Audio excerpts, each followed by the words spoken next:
Start.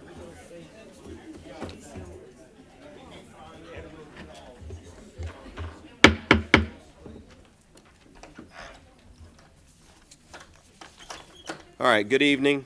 I'm going to call to order this meeting of the Mayor and Council for September 13th, 2022. It is now 6 p.m. I'm going to, in just a moment, recognize Pastor James Potts for the invocation. Followed by that will be Officer Jason Miller with the Pledge of Allegiance. And then if you'll stick around, gentlemen, I'll say a few words about you if I have them up here. If everybody will please rise. Pastor Potts, if you'll come up.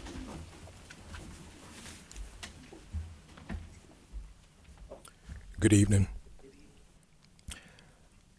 Our God and our Father, we come once again thanking you for your goodness and your mercy. Thank you, O God, for being with us all day long.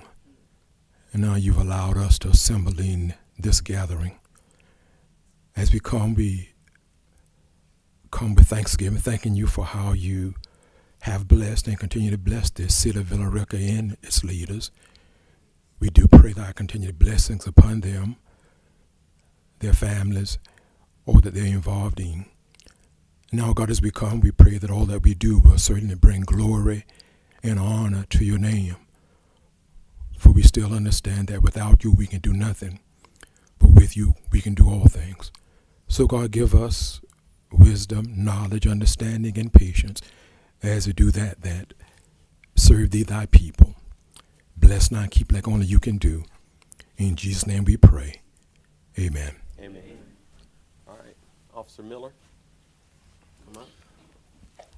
I pledge allegiance to the flag of the United States of America and to the republic for which it stands, one nation, under God, indivisible, with liberty and justice for all. All right, thank you, sir. Y'all may be seated.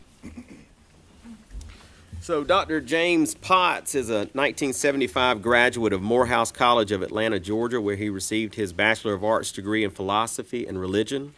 He received his Master's of Divinity degree in Church Administration and the Parish Ministry at the Interdenominational Theological Center in 1978.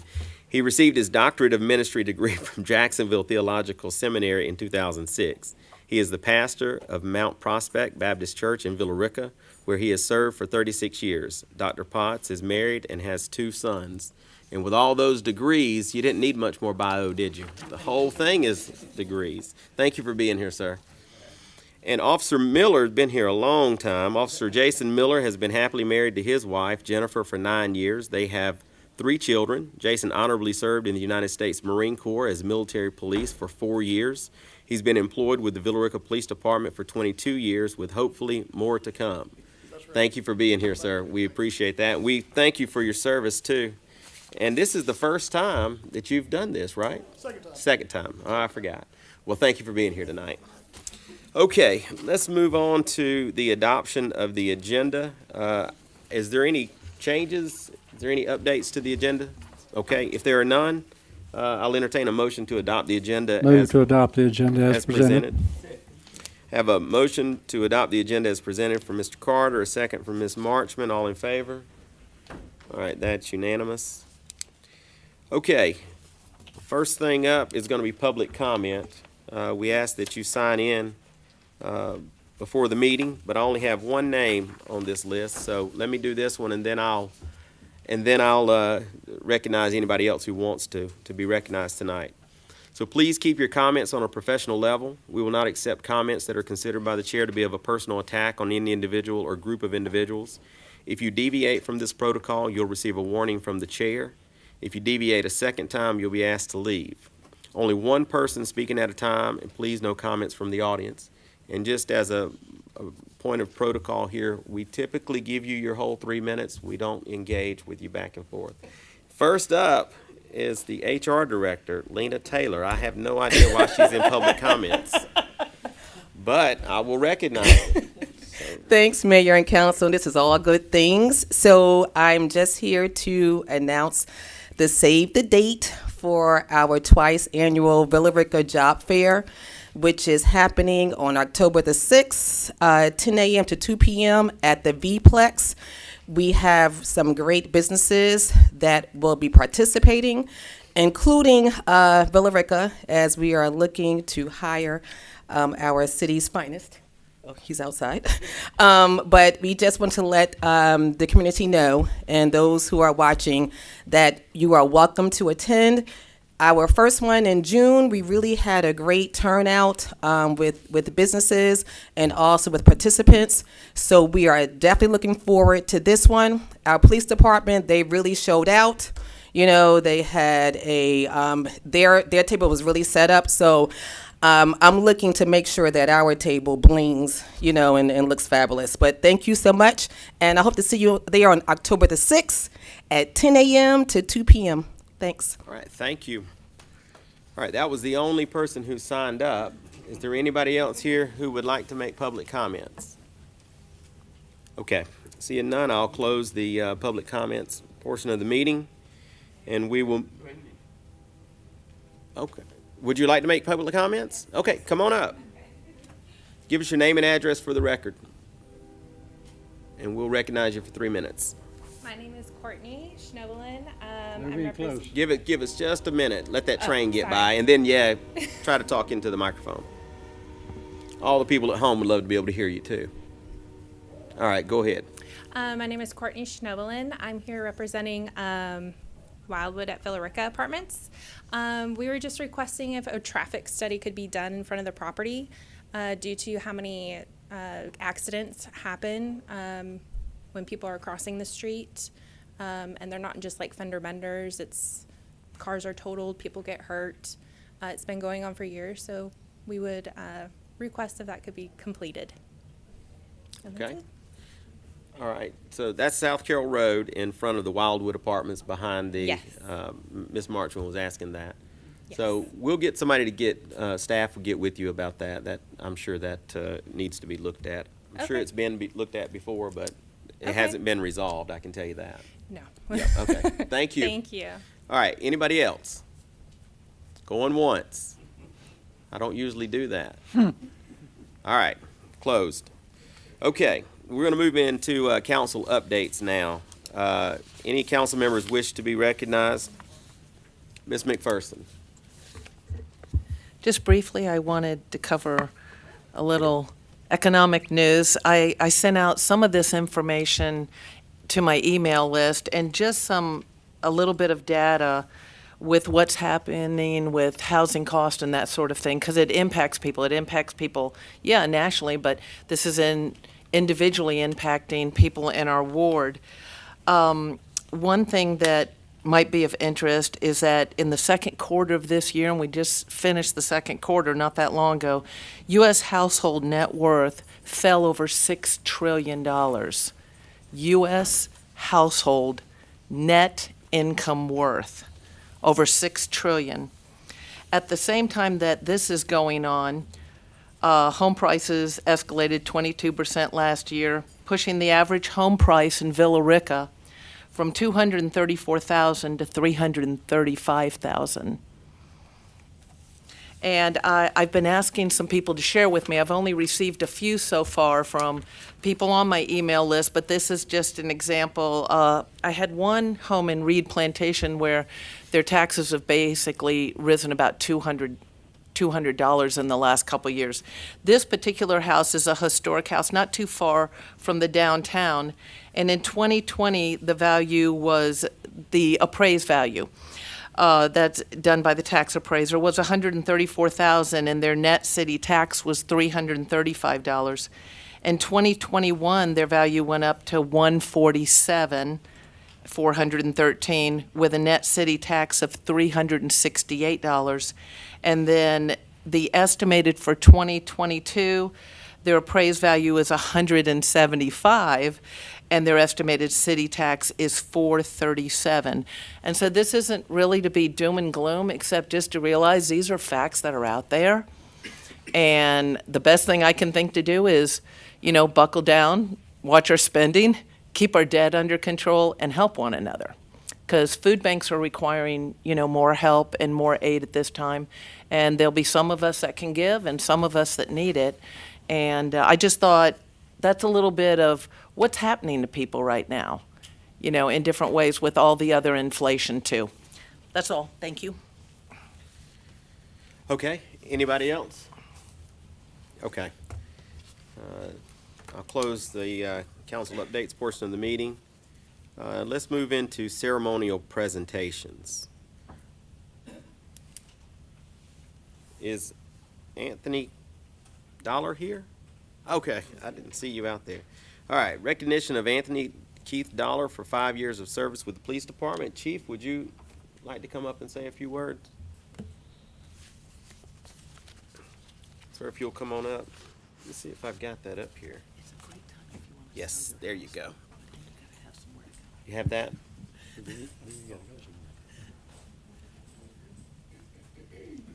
Are you saying I don't need it? Do you say I talk loud? No, well, we need it for home.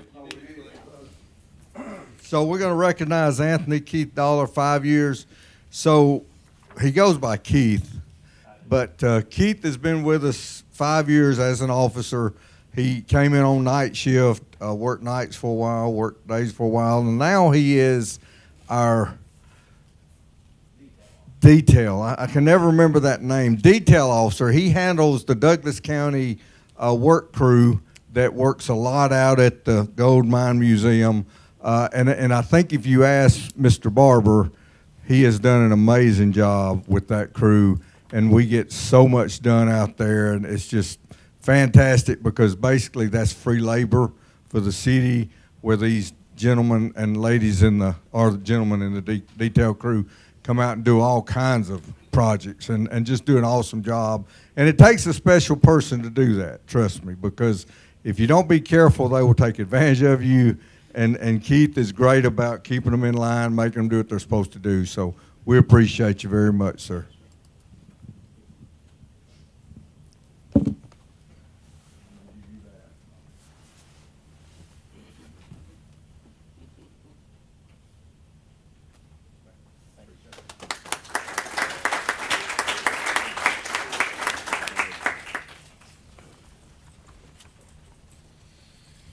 All right, the next gentleman's not here. We'll recognize Deborah Oddsson for 5 years of service with the library. Deborah, you here? All right, Tracy, come on up. Oh, there she is. It's Edson. Edson? Edson. Okay. There you go. That's why I call you Miss Debbie. Because I can never remember which it is. I've only known you for, 22 months, so I'm still learning names. But Miss Deborah is a 5-year employee of our Villa Rica Public Library. She has a warm and caring presence in our public library. And I don't know if you've been to our library, but it is a busy, busy place. It is a gathering place. And it's people like Miss Debbie and the other staff there that really make it a welcoming environment for more than just reading books. It's a learning environment in a lot of different ways. So I want to just say thank you for all the work that you do. You do a lot with our materials collection, and you're also focusing a lot of your attention on our senior adult population. So we want to thank you for that and congratulate you for 5 years of service.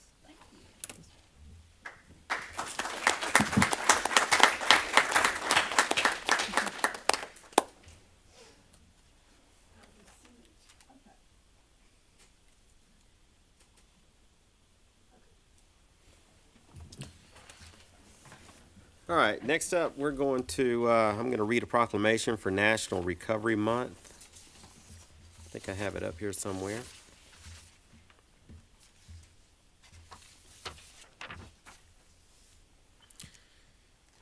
All right. Whereas behavioral health is an essential part of health and one's overall wellness, and whereas recovery from alcohol and other drug use occurs every day through a variety of recovery support resources and treatment programs, and whereas there is evidence to show the mental and substance use disorders can be prevented, that treatment is effective, and that people recover across Georgia and around the country. And whereas millions of people across the United States are in long-term recovery, living happy, healthy, and productive lives. And whereas the 2022 Recovery Month theme, Recovery is for Everyone, Every Person, Every Family, Every Community, reminds people in recovery and those who support them that no one is alone in the journey through recovery. Everyone's journey is different, but we are all in this together. And Georgia Council on Substance Abuse invite all residents of the state of Georgia to participate in National Recovery Month.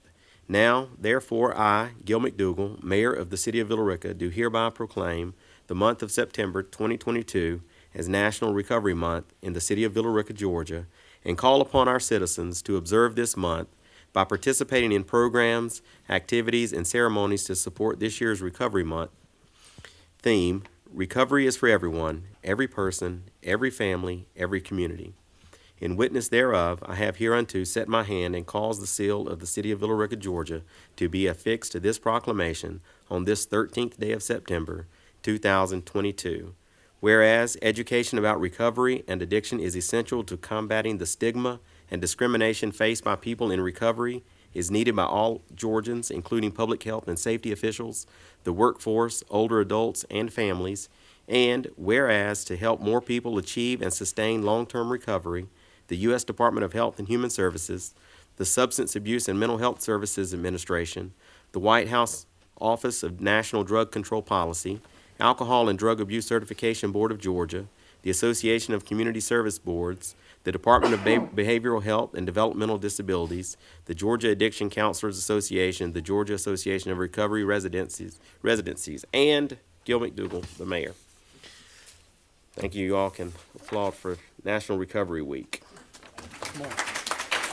That was a lot of reading. A month. Sorry. We have someone here with mental health. Hey, how are you? I haven't seen you in a while. Would you like to come up and say a few words? Come on up.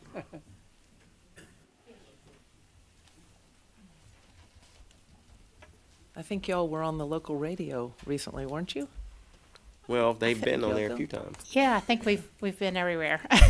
Thank you, guys. Thank you, Mayor and Council, for recognizing Recovery Awareness Month. This is Lisa Merrill. She is on the board of our recently named Recovery Spot of West Georgia, and we just want to thank the City of Villa Rica for recognizing the importance of recovery awareness and supporting us in our cause, and we just appreciate you all. Thank you. Thank you, and thank you for being here, and thank you for the work you all do. Next, we're going to, I'm going to read a proclamation for Constitution Week. I think we have some folks here for this too, am I right? City of Villa Rica proclamation declaring Constitution Week.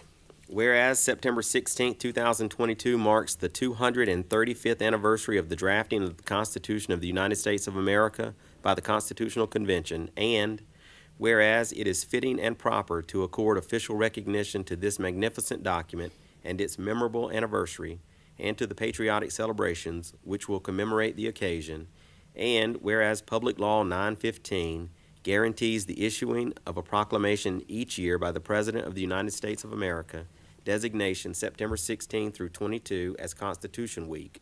Now, therefore, the Mayor and Council of Villa Rica do hereby proclaim the week of September 16 through 22 to be Constitution Week in the City of Villa Rica, and ask our citizens to reaffirm the ideals of the framers of the Constitution from 1787. So proclaimed this 13th day of September 2022. Dr. Mims, did you want to come up and say a few words?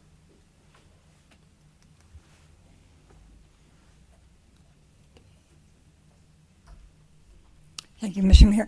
Actually, there were supposed to be five or six of us here, but on behalf of Abraham Baldwin chapter, thank you very much for reading that. And of course, the Constitution is very important to all of us in DAR, Daughters of the American Revolution. So, thank you. Absolutely. Would you like to? I'll come down there. I thought there was going to be a big crowd. I do too. It's just going to be you and I. Our email said that.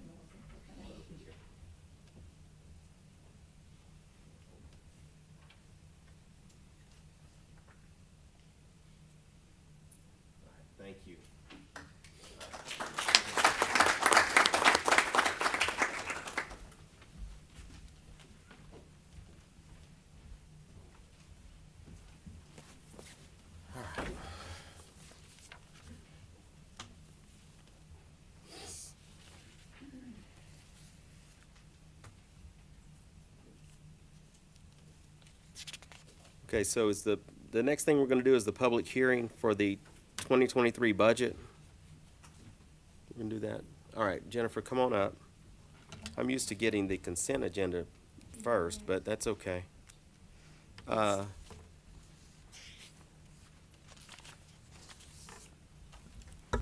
Good evening. Good evening. Yes. Okay, good evening. This PowerPoint presentation will just give you a brief overview of the proposed budget. This is the second public hearing and final public hearing. The budget is scheduled for adoption next Tuesday on the 20th at 6 p.m. So we'll just kind of jump in a little bit.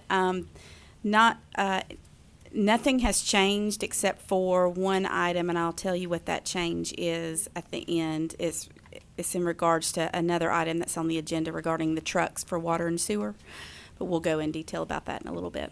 The total proposed 2023 budget is $42.6 million, with 45% of that being the general operations of the city.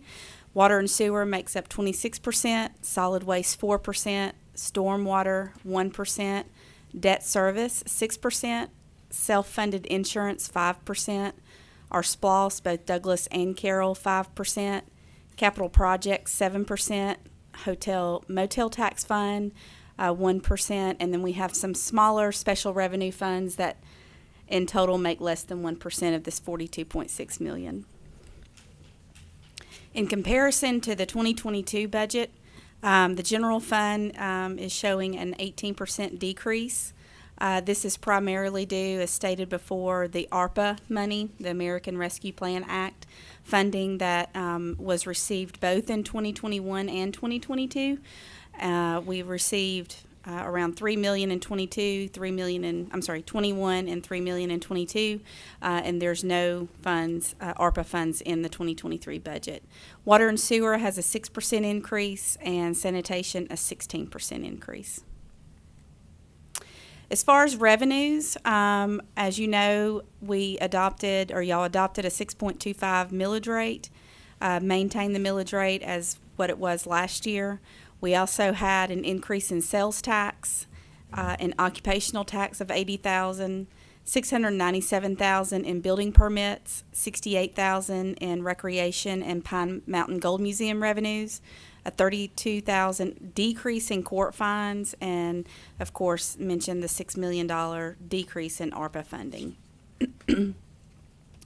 As far as our enterprise funds, there is a proposed 5% water volume rate increase. That's approximately $118,000, and that's about 81 cents per month increase for the average customer based on 4,000 gallons. At this time, there's no sewer rate increase. It is needed for the budget, but we are right now primarily focusing on the water volume and the water rate increase. Solid waste, we have had some discussions about that. I believe our Public Works Director is looking at maybe changing the routes to make it more efficient, come up with a different plan. So that's going to be some of the alternatives, but that might not be done, or that probably will not be completed for until maybe October or November. As you know, there's always a lot more needs and wants than there are funding sources. We had $16.5 million in budget requests. $6.7 million was funded, leaving just under $10 million of unfunded budget requests. As far as our expenditures, we have $100,000 in contingency in the general fund. We had a 7% increase in healthcare claims and admin that totaled $132,000. Had a 77% increase in gasoline and diesel, which was also an additional $132,000. $60,000 from branding, logo, and website services. $30,000 for a salary study. The last one that was completed was in 2018.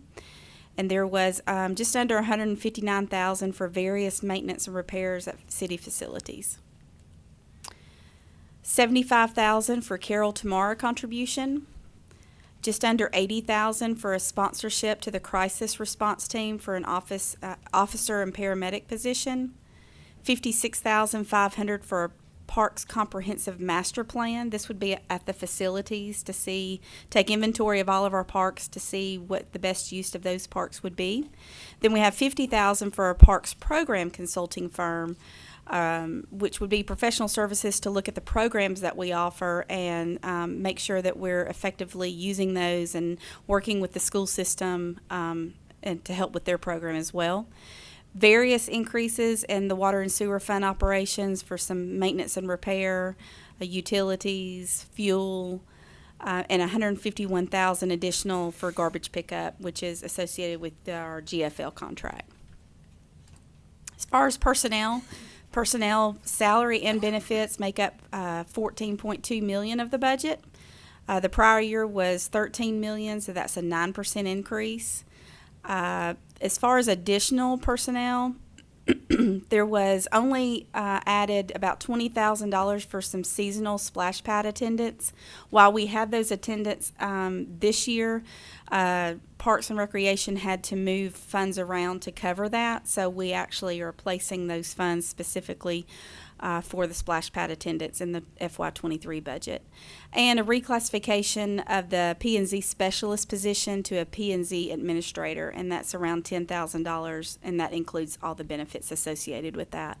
As far as pay adjustments, there is currently 5% cost of living, a COLA for all employees in all funds, so that's roughly around $500,000 including benefits.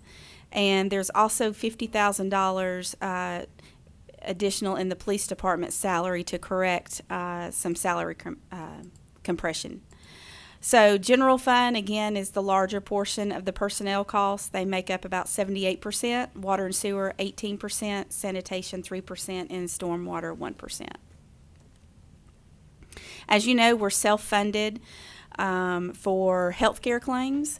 And so there is admin fees and estimated claims and wellness expenses of around $2.3 million. This is about a 7% projected increase in those admin fees and claims. The budget is estimated at 90% of maximum claims based upon what our consultant believes our risk is for healthcare claims. The remaining 10%, which is around $83,000 is savings that remain in the respective funds, general fund, stormwater, sanitation, and water and sewer. And our current cash balance is over $1 million in that fund. As far as our capital budget, our proposed capital is just under $6 million.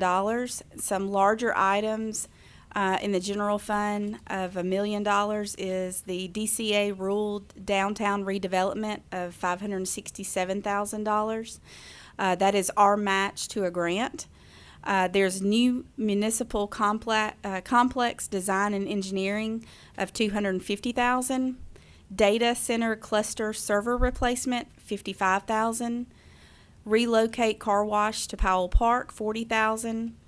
V-Plex PA system, soundproofing and acoustic panels of $40,000. Outdoor pickleball court at Powell Park $45,000. HVAC replacements at Gold Dust, aerobic room, and V-Plex $28,000, and a security system at Fullerville for $5,000. Water and sewer has different sources for revenue sources to pay for the capital. $1 million of it comes from the water and sewer fund. We're estimating around $3.6 million from GFA. GFA loans, we're going to try to go after some of that money. And then we have about $142,000 that we're would be using for ARPA funds. Water and sewer, as far as the vehicles, this is the only change after I think the city manager spoke with our deputy public works director. They changed some of the types of trucks that the water and sewer fund or departments need. So I think that what was previously presented was 2 service trucks for $130,000. So we cut that down to 1 service truck for $76,631. Added a dump truck for a little over $81,000, and we have the 550 crane truck at $65,000. and we removed the 450 crane truck at 55,000. So in total, there was actually a decrease of about 27,000 as far as the three vehicles. Water projects is around 2.7 million. Wastewater projects are 1.9 million, and distribution had $16,000 in capital projects. And the trucks are on the agenda, I believe, that Charlie spoke about earlier this morning. Proposed capital as far as SPLOST, we still have 2015 Carroll SPLOST funds remaining. We have about $816,000 remaining for resurfacing and sidewalks for the 2015 Carroll SPLOST. And we have some money for recreation that we're going to use next year for replacing the doors at Gold Dust, around $53,000. Our 2016 Douglas SPLOST, we have about $1.2 million for resurfacing and sidewalks, $320,000 for water and sewer infrastructure. And in public safety, we were able to fund two capital requests that they had, which were handheld radios at $26,000 and a dual-purpose K9 for $16,000. Recreation has the Connors Road Park at $727,000, and we have fire and EMS where we reimburse Douglas County for their fire and EMS capital purchases. We have funded $235,000 out of the 2016 Douglas SPLOST. The 2021 Carroll SPLOST, as you know, there's around $4 million for Punkintown Road. There's also about $500,000 a year that's being programmed for resurfacing and sidewalks. And recreation, there was a capital request to turf plane infield lips, laser grade, finish, and drag infields for around $75,000 that we were able to program into the 2021 Carroll SPLOST.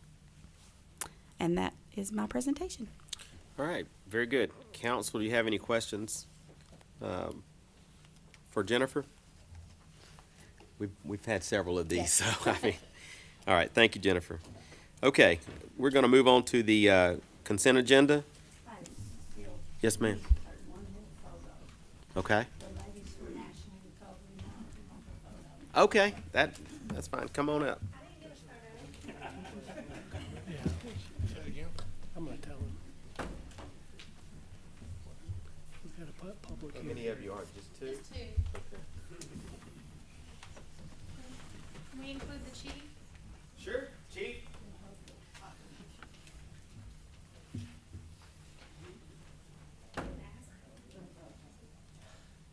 I don't always think about photos.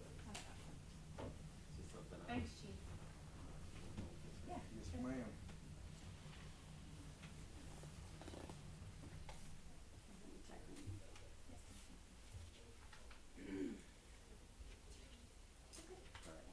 Thank you, ladies. Thank you. Thank you so much. Thank you. Thank you, ma'am. Hey, Jody. Mayor, before you launch off, the budget required a public hearing also. Oh, okay. Okay, so because this is a public hearing for that, for the budget, this is public hearing number 2. I'm going to open this up for a public hearing. Is there anyone here who would like to speak in regards to the budget tonight? We'll recognize you for 3 minutes if anybody would like to be recognized. Okay, no takers. I'll close the public hearing. You good, David? I'm good. All right. Okay. So somebody's written a paragraph on here about the consent agenda, so I'm going to read it. I've never read this before. I usually just say this, so let me see what it says. Consent agenda. The consent agenda is a single item that encompasses all things the City Council would normally approve with little comment. Each of these items were discussed at the work session, and it was the unanimous consensus of the governing body to place the following items on the consent agenda. That's fine. Okay, so I'm going to read through all these items that were placed on the consent agenda today. If anybody hears anything different when I have finished or has an objection, please let me know when I have finished. Item number 1 on the consent agenda is amendment to special requirements for packaged distilled spirits licenses. Consent number 2, intergovernmental agreement for special local option sales tax distribution, Douglas County. Consent number 3, modification of Allied plan document. Consent number 4, South Dogwood Street sidewalk project.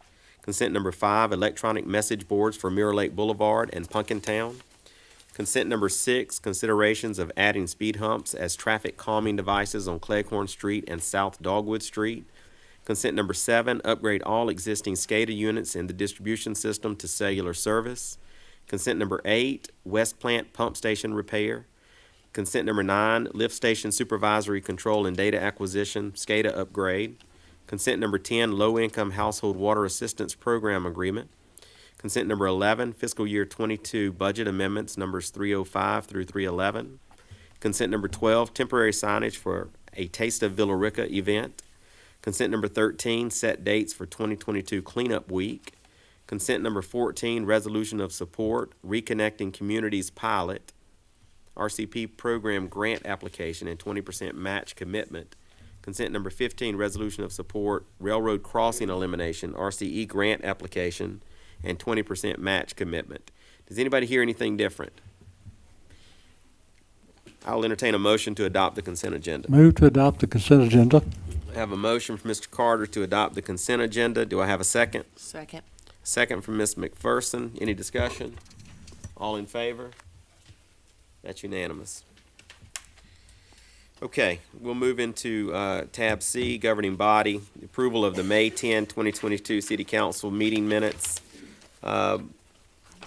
Also, approval of August 9, 2022 council meeting minutes. Council, you've had an opportunity to review these minutes. Is there any changes or modifications to these minutes? If there's none, I'll entertain a motion to adopt. A motion to approve the May 10, 2022 City Council meeting minutes. Have a motion from Ms. Marchman to approve the May 10, 2022 City Council meeting minutes. Is there a second? Second. Second from Ms. McCoy. All in favor? That's unanimous. Approval of August 9, 2022 City Council meeting minutes. Is there a motion to approve those? Motion to approve the August 9, 2022 City Council meeting minutes from Ms. Marchman. Is there a second? Second. Second from Ms. McCoy. All in favor? That's unanimous. All right. David, we're going to take up the amendment to Article 3, Heavy Motor Vehicles, Routes, Code of Ordinances. Go ahead. This is an ordinance that has been revised from what you looked at this morning. And the purpose of it is to change the language in our existing ordinance to provide for a different penalty for violation of the heavy trucks ordinance that we already have on the books here in the city. This change states that the violation of that code would be a $250 fine for the first offense, and repeat offenders could be punished by imposition of fines up to $1,000 for each subsequent offense.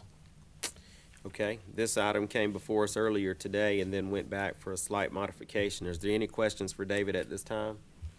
Hearing none, is there a motion to, let me see the motion. Is there a motion on here, David? No motion. There was a motion this morning on a cover sheet. I don't see it on here. I don't see it. You want to make one? Yeah, I will just state it, is that I move to adopt the ordinance amending Section 12-60 of the Code of Ordinances of the City of Villa Rica as attached here too. Okay, I'll who make will that make motion. that motion? I'll make All the right, motion. Mr. Carter. Is there a second? A second from Ms. Marchman. Any discussion? All in favor? That's unanimous. Thank you, David. Okay, Community Development, tab D. It's going to be Ron Johnson. This item has a public hearing. So this is ALT-01-22, extension of rezoning for 55 and 63 Goldworth Road. This is better known as Avamore. Would you introduce this item, Ron? Yes, Mayor. Good afternoon, everyone. ALT-01-22 is an extension of the Avamore rezoning that we initially took up in 2018. The developer is not looking to make any changes at this time. I did highlight a couple items that were not 100% complete as of this time on the cover sheet here. Some of those items can't be actually completed at this time just based off of the wordage of these individual conditions. For example, the first item, that we see up there. I had the opportunity to speak with the applicant again today between our meetings. And from what I understand, he is still working towards those individual items. So our recommendation is still denial at this time, just because these are some different items that are still outstanding. For example, here, the three that I have highlighted is the public improvements plan showing connections to the proposed location of the Gold Nugget Trail. The second one here, which is number 7 down on the list, it has a whole bunch of them in there, but there's a few items that are that we still do not have, such as the updated economic analysis, updated review letter from Three Rivers Commission, updated traffic analysis, homeowners association covenants, and the utility plan. As you can see there, that is something that will be submitted at the time of the final development plan, which he has not reached yet. The last item there is the submittal of the application to nominate Williams Mitchell Farm and Camp Lucretia as a local, state, and national historic landmarks, and he has done that for the state and national, just not with the local yet. So we've connected on that, and he would like to move forward on completing that. So the applicant is here today if you would like to ask him any questions, but we recommended denial. All right, yeah, well, we'll do a public hearing first, but let me see if council has any questions for staff before we get to the applicant and the public hearing. Any questions? Okay. Mr. Barber. So as you probably recall, maybe not all of you, but most of you, we have done this each year since 18. And in spite of Ron's recommendation, which is, again, what I expect him to do, much to Mr. Montahan's chagrin, it would be reasonable for council to again extend, similar to previous years. What we have done differently this time is we have given you a much more detailed presentation of the things that still have to be done to meet the conditions. But like Ron said, several of these literally can't be done yet because he's not far enough along in the process to even get there.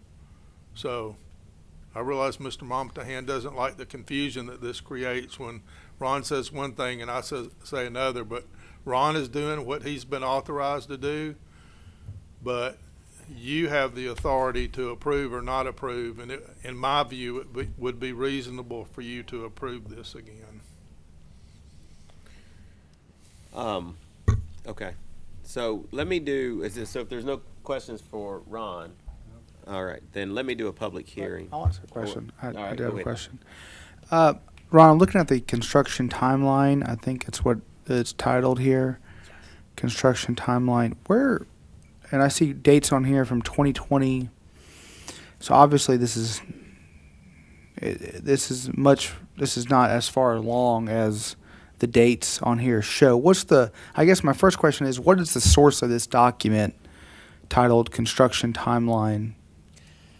That's a document that the developer submitted to us sometime in, I know it was around when coronavirus just hit, sometime in, I believe, early 2020. Mm-hmm.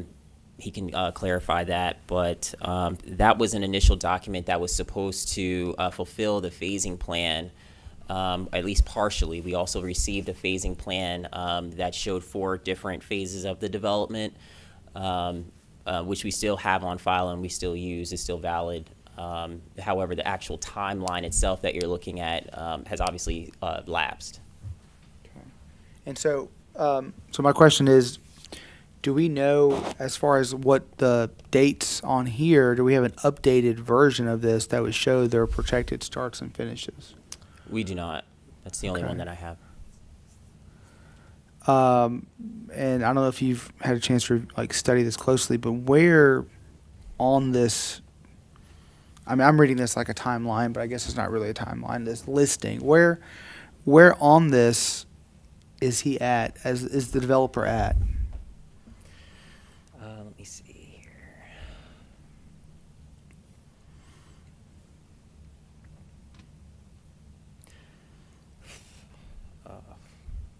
A lot of things are a little out of order here, but Okay. um,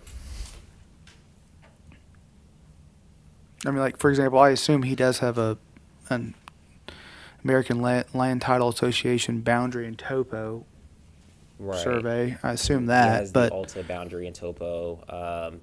The schematic design, I assume that's referring to the zone book. Okay. But we received that already by that time in 2018. Okay. So the developer may need to fill in some of the gaps here with this. Okay. So I might want to actually revert to him. okay. Yeah. All right. Thank you, sir. Okay. Anybody else? Okay. Let me bring the applicant up. Let you introduce yourself and give you an opportunity to talk about this rezoning request. Thank you, Mr. Mayor and Council. My name is Jay Davis. I'm at 55 Goldworth Road here in Villa Rica, Georgia. As Ron stated, this is the fourth iteration of the renewal of the PUD. Two of them were during COVID. Another one was, all of them have been done with the council's help and support, and I'm grateful for that. Also the help and support of the city staff, which I'm also grateful for. However poorly I relay that sometimes. Ultimately, where we're at with the project is that we have submitted, to your point, Mr. Momptahan, most of the items on that list in some form or another have already been submitted, up to and including the connections with the Gold Nugget Trail and so forth. Some of those details are on there. The project is being developed in 3 phases, and that's been clear from the very beginning. Under phase 1, we already have in our possession a land disturbance permit that was issued by the city of Villa Rica, approved by Bobby Elliott, approved by the city management, approved by everybody that was necessary. So in phase 1, we are prepared to, and we had to have the land disturbance permit in order to start removing trees. That happened in February of this year. We're ready to proceed here, hopefully at the end of, by the end of next month, on actually beginning to move dirt. Under that land disturbance permit on phase 1, the investor group that we have is finally aligned with the buyers that we have for the individual portions, which are all under contract for sale. I mean, already under contract with hard earnest money. We have a buyer for all the residential units. We have a buyer for all the apartment units with a terrific buyer, Mesa Capital, doing Class A stuff. We have a buyer for a good portion of the senior housing units and a good portion of the commercial space as well, including a good bit of lease space for some medical and institutional type customers. So phase 1 development includes all of the commercial, which includes all of the parking and many of these other items on the list that are required to be outlined in the land disturbance permit. And if they're fully engineered, it's already of record. We already have it. So it's there. The way to communicate that back and forth with city staff and to relate it to the original documents that were issued is to go back through them one by one. The ordinances now are different. We don't have the same ordinance pool that we had back then. We didn't have staff back then either, by the way. It was, I had to make it up. I had to spend a good bit of money to create a development book, which we all adopted here, or you adopted as our plan unit development guide. And that was a concept plan. After the concept plan, we then had to submit engineered drawings per phase as we go that would actually show all of these items. Phase 1 is complete. We are ready to begin moving dirt on that. Phases 2 and 3 will follow within 6 months. Basically, the reason for the holdup on phases 2 and 3 relates entirely to the sewer. So it is our understanding and has been from the beginning that the city intends to pursue a TAD, which would allow us to have the opportunity to develop a more regional sewer lift station, water treatment lift station. Part of the way that the TAD gets used is reimbursement funding for building what would be a much greater size unit than would be required for the rest of my developed phases 2 and 3, which is all residential in nature.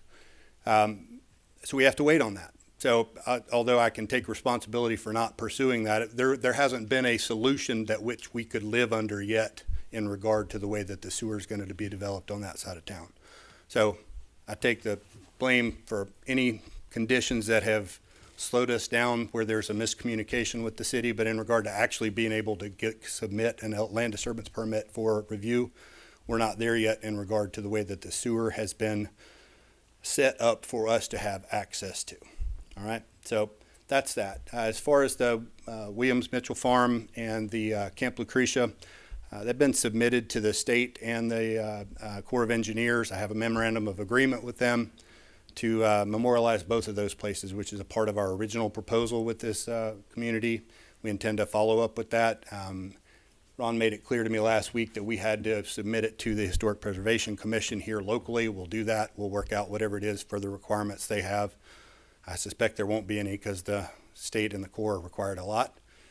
Let me just say this about what's coming next in regard to Avamore, specifically on our project. What you'll see over the coming months is the rest of the trees in front coming down. We left those up while we got to this space, but the park will be exposed. You'll be able to see the old house and the old farms and the livery stable and all the pieces of that was like that back in the 1860s when this place began. You'll be able to see how that's all going to come together. The parking will be there. We'll set up a groundbreaking with the city and the county and Carol tomorrow and anybody else that wants to be there, along with all the buyers, the potential lease tenants that we have coming in and so forth. All of the vendors will be present. So we'll be in a position where we can show the city what we're doing, not just talk about what we're doing. Finally, one of the things that I love about this town, I've been here for 21 years. I've been in Winston and Douglasville for another 20, right up the street. And I can say that we are significantly in a better place now as a community than we have been historically in regard to growth and our setup for how we're handling it institutionally, and I'm grateful for that. One of the things that the mayor pointed out here in his recent address to the citizenry was a reminder that 20 years ago, the two towers fell, and something that really affected us all, and I'm grateful for his address of that. I'm grateful to all of you for participating in the memorial for that. And then finally, just as a reminder how important community is, this gives everybody, I know for a fact, I told 20 people about watching this on Facebook Live today, how important it is to communicate it. I'm grateful that you're doing that work. If you've got specific questions about the renewal of the PUD that we need to continue to extend our community and make it come together a little bit more, I'm happy to answer those. All right, thank you, Jay. Council, does anybody have any questions for Jay? Jay. Yeah, go ahead. Go ahead, Mayor. No, I'll go last. Go ahead. Okay. So, Phase 1 LDP was granted in February, correct? Yeah, February, Okay. right in there. And so we cleared trees out. So that's about 6 months ago, give or take. I mean, what's been going on in those last 6 months? Financing. Okay. That's it. Finding money for a fresh new greenfield was what they call them, startup in the city of Villa Rica when there's nothing going on that's brand new except for Mirror Lake over there. Mhm. It's been a little bit challenging. The rates are somewhere between 12 and 15% for development work for folks who have the kind of money that I have, which is this much.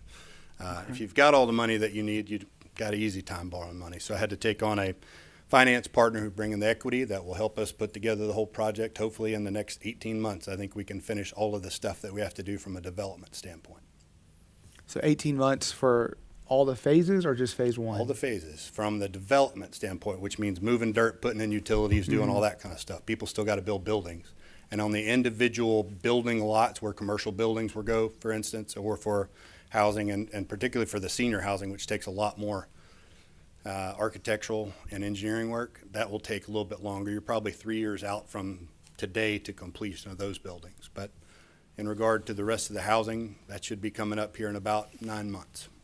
Okay, so we're in September, and Yep. so let's say mid-February, that's about 6 months again from now. I mean, where do you plan to be in 6 months? We'll have the land disturbance permit for Phase 2 and Phase 3 engineering in front of the Bobby Elliott. Well, if Bobby's still here, I don't know who the development director will be at that point, but it'll be in front of them within 4.5 months from now, and we'll have the Corps of Engineer review and the city review. And at that point, we'll make the decision about Phase 2, Phase 3. Part of the, again, I can only move as fast as the city will let me on the sewer. So we have gravity feed now. We can do everything we need to do without a lift station, but the city wants us to have one. We're happy to do that. If we do it, it's one level. If we do it for a regional basis, it's another level, which probably requires the TAD and whatever else is coming with that. So we got to figure out what way we're going with that before I can get a final land disturbance permit on the other two phases and fulfill the rest of these conditions. Okay, so just talking about phase one though, because that's the one that you already have the LDP Yep. on. In 6 months from now, where are you going to be on phase one? We expect that the 9 months is the total amount of time, 9 to 12 months is the total amount of time they think it will take from the day they put a shovel in the ground until the last shovel is done on phase one. During that point, the apartment group and the single-family housing group will go ahead and take delivery at about 6 to 9 months, depending on how fast they go. And that depends on the weather this winter. And if there's weather's good, we'll be going real fast. If it's not real good, we'll be going at whatever pace they let us. And so when do you expect shovels to be in the ground? End of next month. What's this, September? By the end of next month. We're supposed to close on October 15th.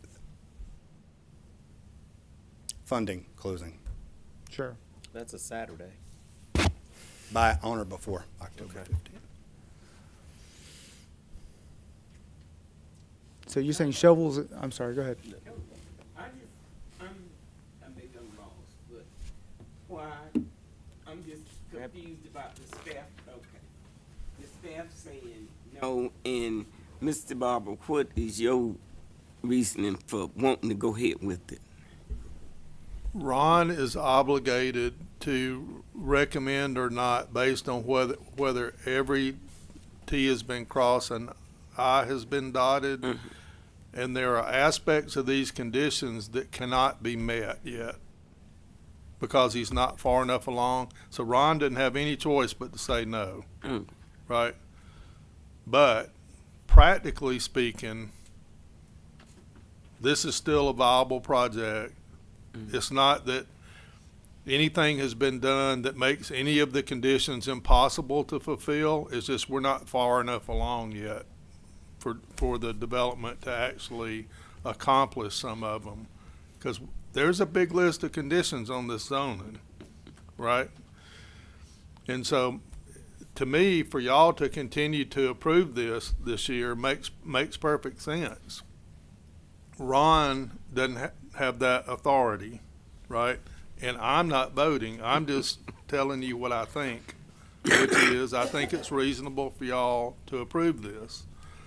But what Ron is saying is there's a bunch of stuff that's still not done because there's some stuff that's still not done. Some of it can't be done yet.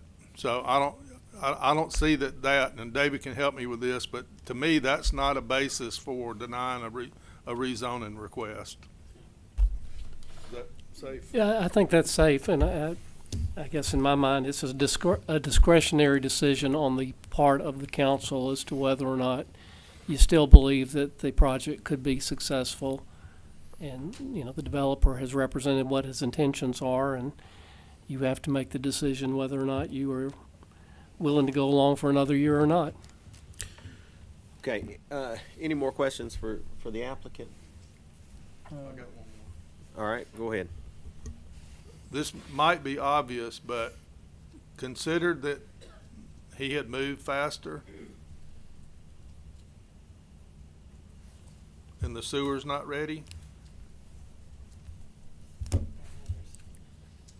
What are the prospects for the sewer being ready in the next 12 months or 18 months or 2 years or 5 years? 2 years, good.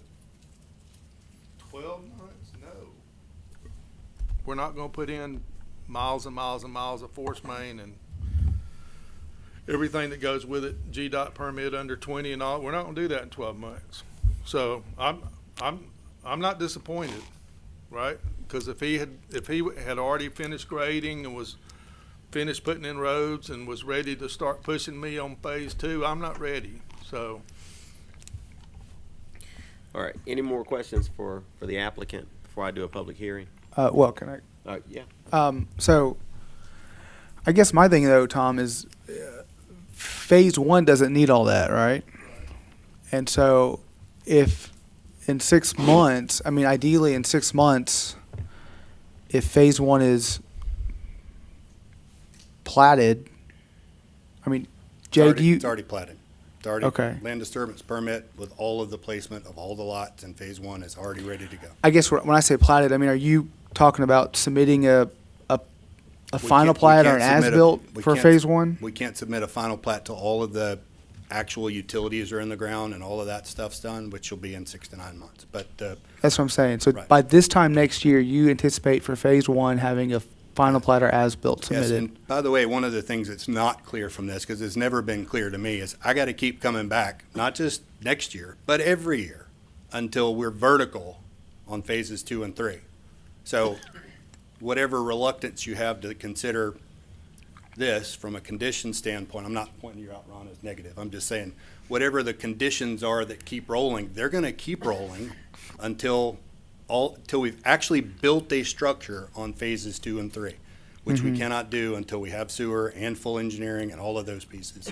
So I'm required to do this. They're required to do this. I guess you're required to do this. Is the way the ordinance is set up, so that I have to keep coming back and asking you to keep supporting the $6.5 million I've already spent out there, and what we expect to spend on that will result in nearly $500 million in commercially and residentially appraised value on 55 and 63 Goldworth Road here in Villa Rica, Georgia. I don't know if that number strikes a chord, but it's a lot of dang money. So, Right. And I guess what we're saying is that, you know, in 12 months from now, you're saying in 6 to 9 months, phase one should be final platted and as-built in 6 submitted. to 9 months. And then where are you going to be on phase 2 and 3? If all, I will have those plans ready and complete. All I can do is submit them. I can't make the city accept them until they've got a plan for the sewer. I've already got the lots sold. All we have to do is say yes. So say yes, and we will do it within a few months. Phase one's not gonna be built in 12 months. He's gonna be that's what I'm saying. developed in 12 months. sure, that's what I mean, And final then- platted and and then as-built. I don't mean construction will start. vertical, right? I mean, there's going to be roads and infrastructure in there, Then and the he's ready pressure's to sell really the on. lots off. Right. Street Okay. lights, sidewalks, 2 restaurants, 3 restaurants right now. Yeah. Okay. We're gonna talk about this in the next to last agenda item tonight. Okay. Okay, you have anything else to add before I do a public hearing? Just No, wanna make that- sure you get your, I think that at the end of the day, this is as frustrating for me to go through this annually as it is you. If you could have predicted COVID for me, maybe that would have helped me go a little quicker, but then prices would have been lower. One of the great things about what we were just talking about in regard to budget a while ago and pricing of houses is everything in there is going to be 350-ish. A little bit less, a little bit more, depending on where you're at. The pricing will be market ready all across the board, and it's all gone up because of the time that's gone past as well as the cost. Pipe is another real delay point, Matthew, just so you know. We can only go as fast as the pipe we have ordered. We have it ordered already. It's ready to go. But, you know, if pipe changes again over the next 12 months, if we have another event, who knows how long pipe gets put off. That's another limiting factor. But that's all I got to say. I'm happy to answer anything else as it comes up. okay. All right, so this item requires a public hearing. It's a rezoning application. This is an extension of a rezoning. Is there anybody here who would like to speak for or against this rezoning? If you would, I'll invite you up to the podium. Nobody? All right, I'll close the public hearing and I'll revert back to council. I think that you made some comments, Jay, that were a little surprising to me because when I've driven by there, it really hadn't appeared that there was much progress at all. You're suggesting to me and to the council that there's significant land disturbance that's going on behind what we see from 61. I think that was a little bit surprising to me because I haven't been up in there. What I saw cleared originally almost has all grown back. I was concerned that we've been doing this now 18, 19, 20, 21, and now 22, and I was just wondering, at what point do we need to, well, one, I mean, I guess that the moment we can get the phase one in a place where it looks like it's really viable, that seems like a time when we could really, sort of put some stock in this. I think for me, it seems like that you have some, you talked about a strategy, sort of a plan. It looks like you've got something, 6 to 9 months. We'd be able to see something that, was tangible and looked promising. So, I don't think, for me, I have any issues with, approving this extension one more time. It just seems like, I know this comes back every year, and that's probably frustrating to you, but I remember that when we first did this, everybody was really gung-ho about it. They was really excited about all this stuff, and of course, COVID happened, different things, but it just never materialized in a way that it looked like, was going to work out. And we're going to get to another topic a little later on in here, and regarding sewer down that 61 corridor. And it does seem to me that this particular project, yours, was heavily reliant on a TAD, and I'm not so sure where that, where that discussion would end up. But all right, council, does anybody have any other comments, or you want to ask any questions, Mr. Davis? Okay. If not, would someone like to be recognized for a motion? I'll take a motion. All right, Mr. Carter. I move to approve an extension to the Avamore rezoning. Second. Give me just a second here.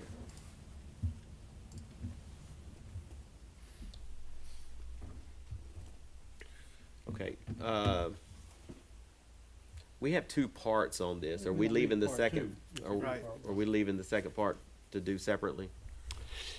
I didn't write that motion, so I don't Well, give know. me a second I to read would, it I then. would say that on the motion that you did make, that it should be a motion to extend the Avamore rezoning for a period of another year, just to put a time frame to it. Yeah, we didn't have it as an option, so we Okay. had to create. I'll put it in your words. I'll make a motion to extend the rezoning of the Avamore for another year. All right, Mr. Montana? I'll second. Okay. So I have a motion from Mr. Carter to extend the Avamore rezoning for one more year. And I have a second from Mr. Montahan. Is there any discussion? Mayor, if I may, so, Yes. this development is in my ward, which is why it is of particular interest to me, and why I'm concerned about its viability. And beyond some of the, issues that we're going to talk about later with the sewer, I think it has been something that I was excited about originally, but I think like many others are maybe becoming discouraged that this is not going to happen or can't happen or won't happen or however you want to say it. I mean, I think people are just, there had a lot of steam 3 or 4 years ago, and I think it's losing steam. And when you see other projects going on around the city, and they tend to pop up, and then of course they're not nearly as large as this project, they're not nearly as ambitious, but when you see trees cleared in February, and then 6 months later, there's, like you said, Mayor, they tend to be like they're growing back. Maybe we're not getting the entire picture, but it's discouraging to see that the stop-start that we're observing out there every day, and that's making people lose faith in this project. I take Jay for what he says. If he says that in 6 to 9 months we'll all be out there doing a ribbon cutting or less, then I really hope to see that. But if in a year we're in the same boat and we still haven't had that ribbon cutting, and we're not close to the progress that he's telling us that he's going to make, then I'm going to have to really consider whether or not in September 2023 that I'm going to be voting or seconding a motion or making a motion or voting in favor of a motion to extend this rezoning one more year. Yeah, I understand that, and from a standpoint of where one of the things about this project is so big and so ambitious, it really sort of clouded the thinking about what was happening in Villa Rica. There sort of was this idea across the county that, oh my God, they're adding, just in this one area, all of these homes. It's going to overwhelm everything that's going on. And then, we've been fighting this whole thing now for, I don't know, a solid 18 months. And I'm proud to have that. I want that. But if it doesn't materialize, I've had to fight this battle this whole time, and it's not even there. So I mean, I can understand what you're saying there. Does anybody else want to be recognized? Mr. Yeah, Carter. I just want to point out that if we denied the extension to the rezoning, we effectively are going to kill the project totally, and then that would be it. So I would rather take a chance on the project materializing within the next year than to kill it right now. Yeah, I mean, I think that is the consensus from what I'm hearing. So anybody else? Okay, I'll call the question. All in favor? All right, that's unanimous. You're good there, Mr. Davis. I would also point out that that second motion is not necessary based on the action you just took. All right, thank you. I had not read it. Okay. All right, let's move on now. I guess Mr. Davis will stay there. VA-12-22, 105 West Church Street. It's a variance to permit residential units on the ground level in the commercial mixed-use zone. There'll also be a public hearing on this item tonight. Ron, go ahead. Yes, VA-12-22, 105 West Church Street.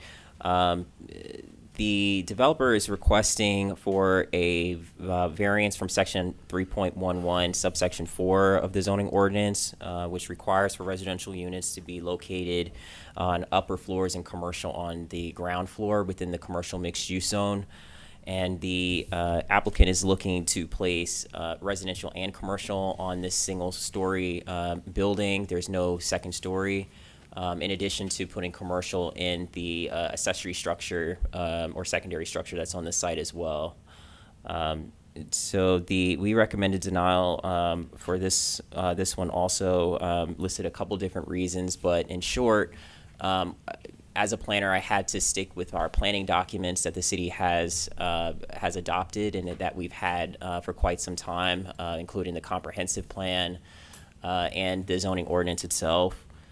And if I can get to, sorry, I'm using an iPad for the first time here.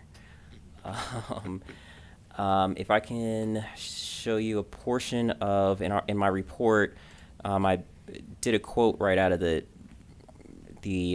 future land use or the comprehensive plan, and I'll just read this out to you. It says, moreover, supporting residential uses downtown in the form of above-ground residential developments, in parentheses, retail/commercial on ground floor, will provide the pedestrian traffic needed to sustain a downtown area.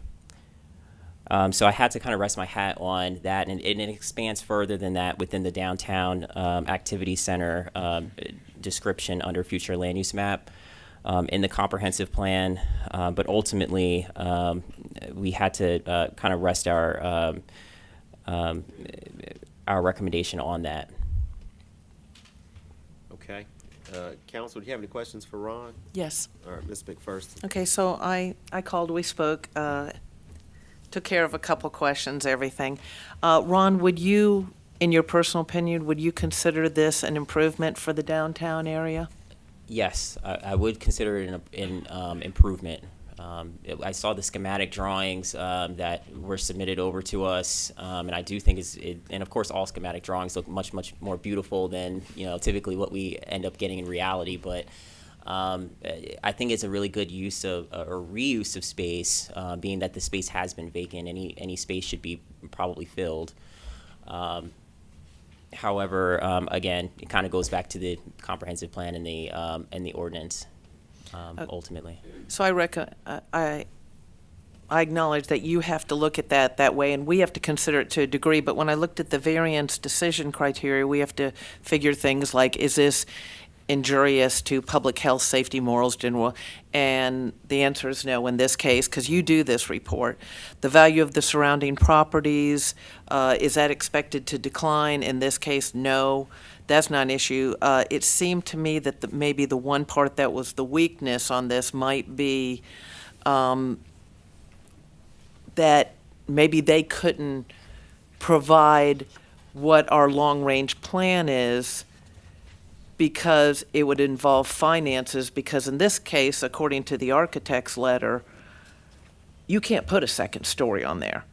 And so it's impossible for them to to qualify our criteria of having commercial on the bottom and residential on the top, because there is no top and bottom, there's only bottom. And I do realize there's a mix of, but I appreciate it. Yeah, I realize that there's a mix of residential and commercial, a little different way from what maybe what we see long-term, but I appreciate you giving your opinion on, it being an improvement over a vacant building.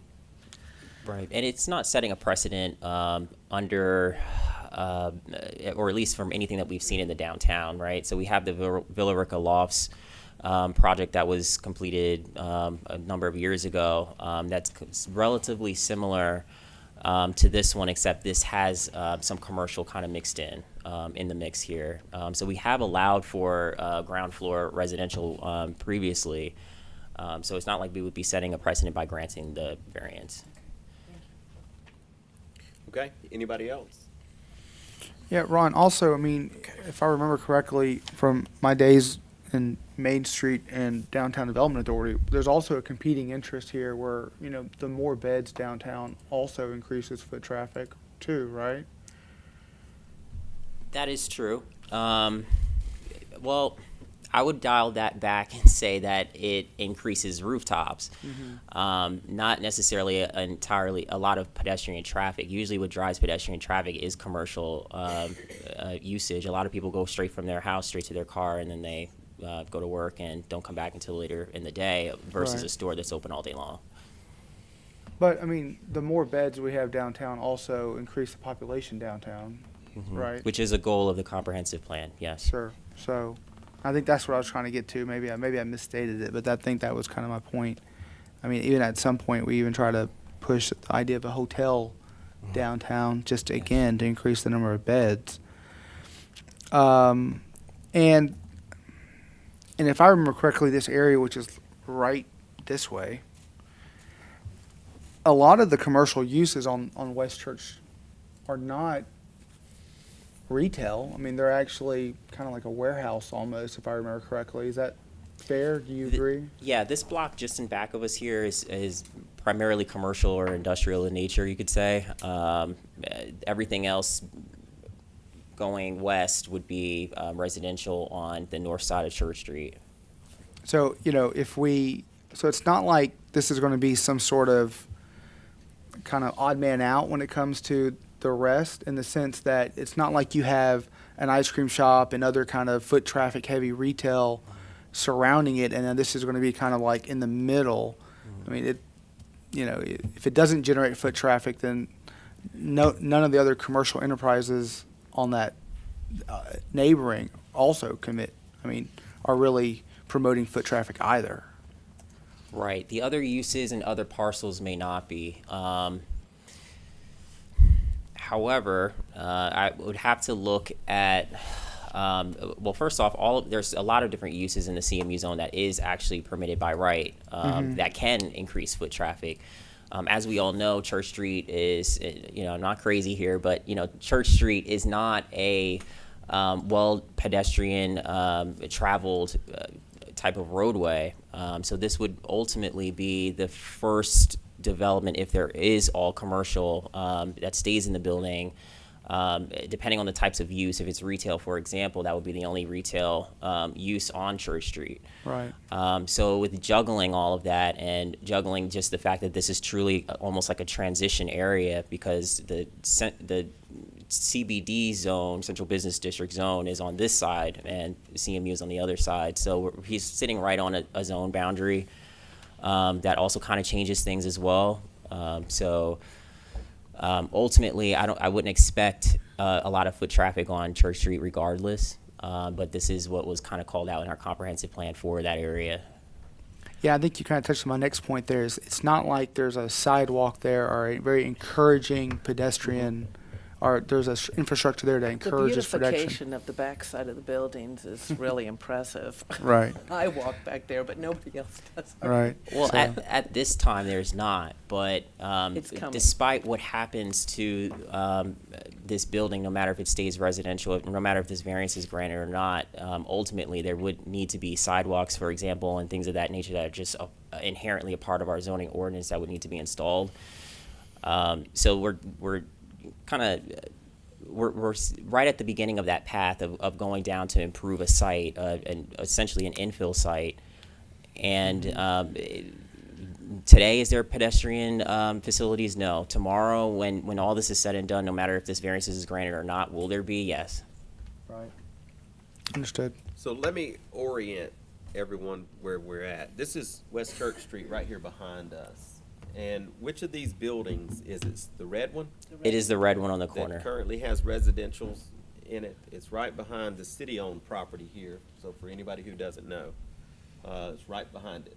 It's vacant, isn't it? From the owner's letter to us, it was partially vacant. Okay. Okay. All right. Anything else for staff? Okay. It's McCoy.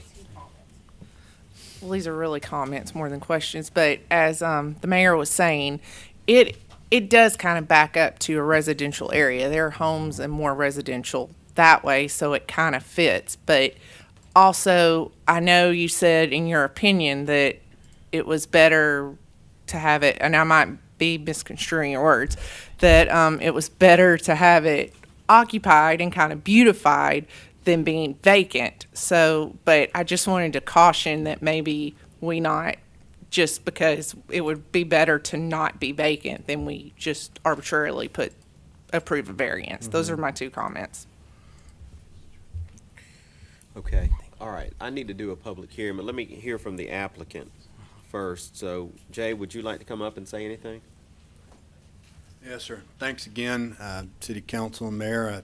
Jay Davis, 55 Goldworth Road, Villa Rica, Georgia. I am here on behalf of a different entity. This is not me. This is me and my partner, Jeff Garrison. GD Construction and Development, our specialty is buying old stuff, fixing it, and making it pretty. We've done that all over Temple and Bremen and a couple of places in Villa Rica. Our intention here is to turn a place that it's not an eyesore, it's just red, and it's mostly vacant. There's an attorney that works there that would like to also live there. He can't do that currently under the zoning standard that we have. There are several other professionals in town that would like a space to live and work, and we think that this is the viable place to do so. I've had Michael Rickman, the local architect. He's here to support it. I'm going to have him step up here a second and tell you about the reasons for the infill and why it's important to city growth and development. The current owners, Sam and Ada Large, longtime residents, I've been here forever. That building used to be what's called a bolt house. It was where you stored the materials for the mills and the textile mills that were over here that they went back and forth with while they were building the textiles that got sold out of here for 50 or 60 years. Our recent Mayor Jay Collins posted a beautiful picture over the weekend of some of the workforce that used to be there during the last 60 or 70 years. So those people are still living in houses around here. They know that building, and it's not built for a second story. It would have to be torn down and built over again. We're happy to honor the history there, and we in fact show you on the documents that you have in front of you how we'll do that. There will be sidewalks on both sides. It'll be prettied up. It's next to the city lot there, which has a lot of very attractive stuff in it. It's next to two parcels that are for sale for a whole lot of extra money because of the CMU.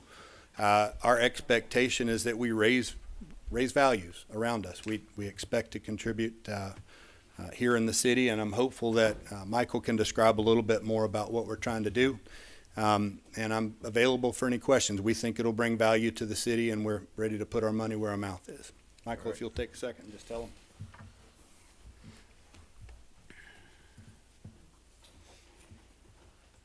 Michael Rickman, 108 Windsor Path, Villa Rica, Georgia. Local architect, owner of across the street, Rickman Architecture and Design, 224 West Montgomery.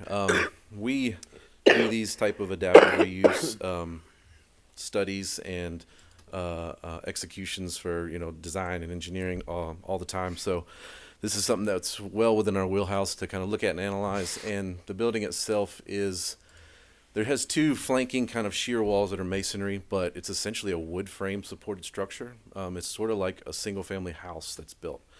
So, and it has this beautiful steel barrel vaulted ceiling joists that are part of that. So it gives it this unique character that is uniquely loft-like and sort of like residential. So it's just structurally in itself, it can be added on to, but the cost of doing such a thing is far outweighs, what's reasonable in any way. So that's why we sort of see it as a way to, the best use of this facility is to bring in some residential stuff, because it's an appropriate kind of scale that's here. We, like you guys know, we need some a single family that's downtown. What were some other points, Jay? Just that it's infill revitalization of the community. That's the goal. Well, and it's the historical preservation as well, because it's something that is really unique here, and so you want to preserve that and not lose that kind of character. And so there's no better way than to adaptively reuse those spaces in a residential and kind of unique way. So we just think it's a great scale thing, because there's so many things that we want to do here in downtown, but it's got to start somewhere. And I think just the scale of this is a really great opportunity to spark other great things downtown. So thank you. Yeah. So as you know, the back wall of this building is full of dumpsters and parked cars. Over time, we expect to do exactly what the city has designed. Chris Montesinos and Ron have put together this great plan of what it's going to look like with a boulevard and avenues and one-way traffic. It's going to be great. But in the meantime, Salmonada Large, the owners of this property, can't sell it because there's no real value there above what is available for a single tenant use space that they can't. They've had many attempts of tenants that didn't work out over the years because there's not commercial traffic back there. There's an alleyway essentially behind this building that we're going to attempt to make better.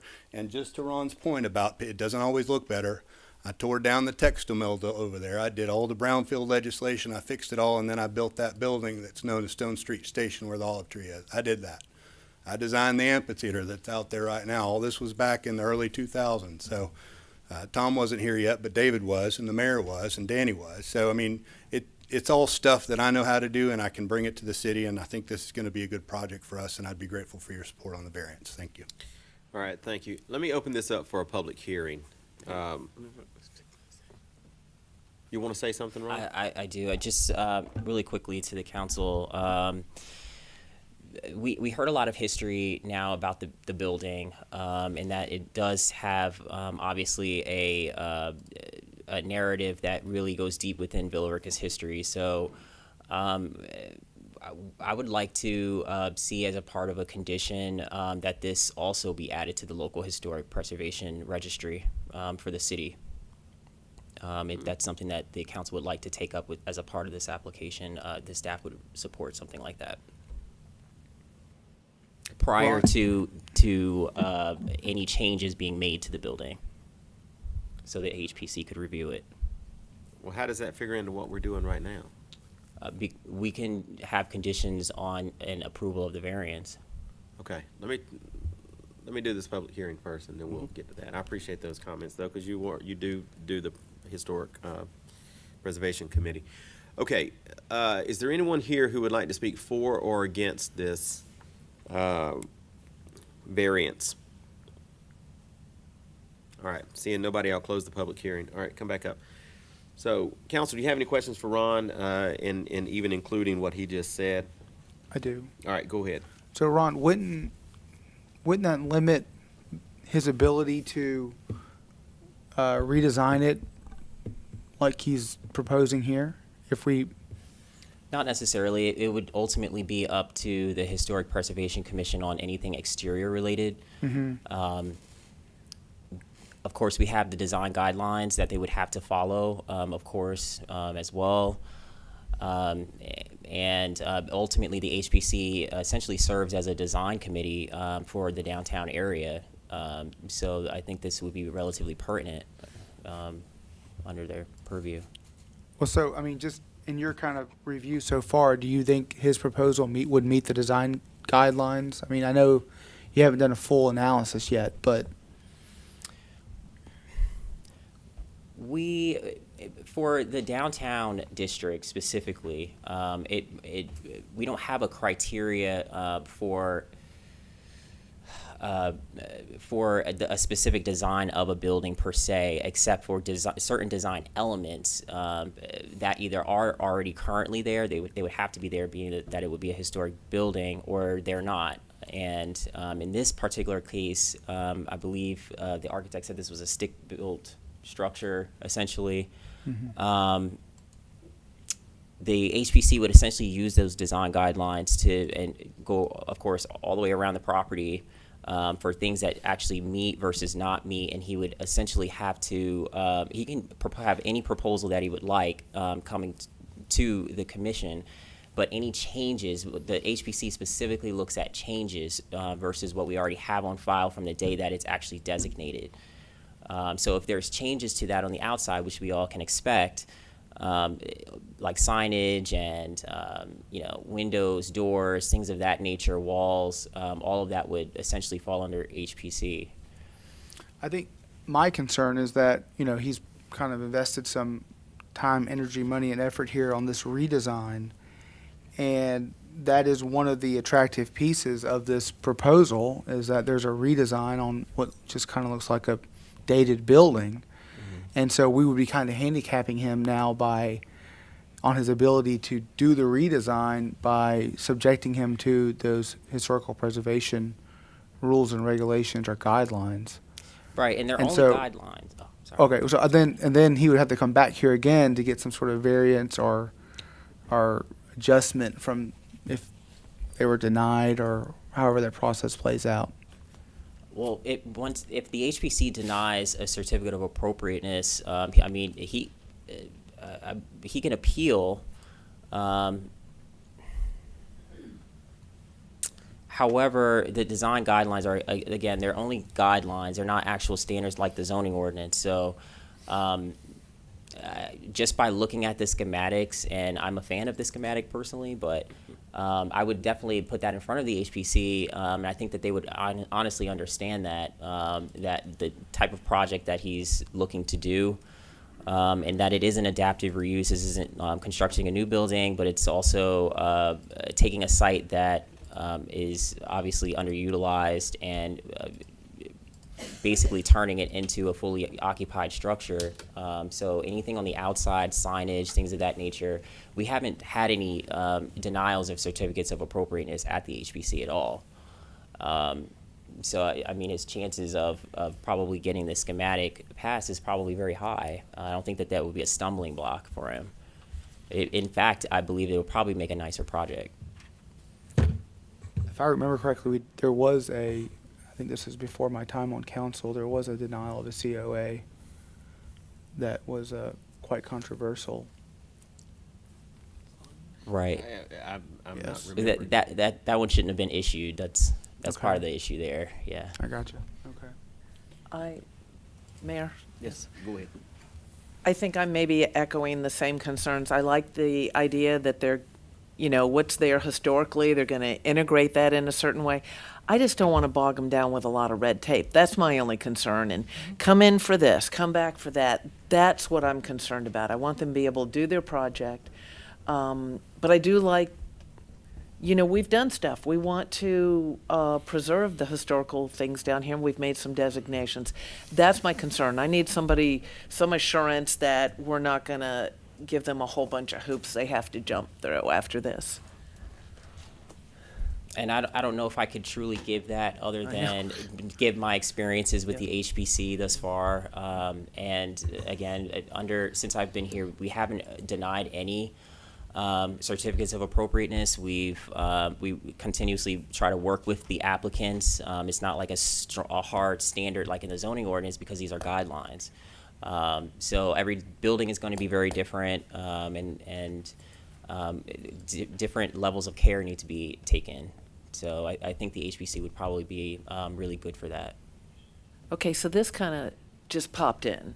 I mean, this wasn't anything we were thinking about ahead of time. It just kind of got thrown out there. So I'm looking for some guidance almost here. Like, can we just do what we plan to do and that can be handled separately? Or? You can. I mean, somebody's just going to have to make a motion to either approve it, to deny it, or to approve it with the condition that Ron has suggested.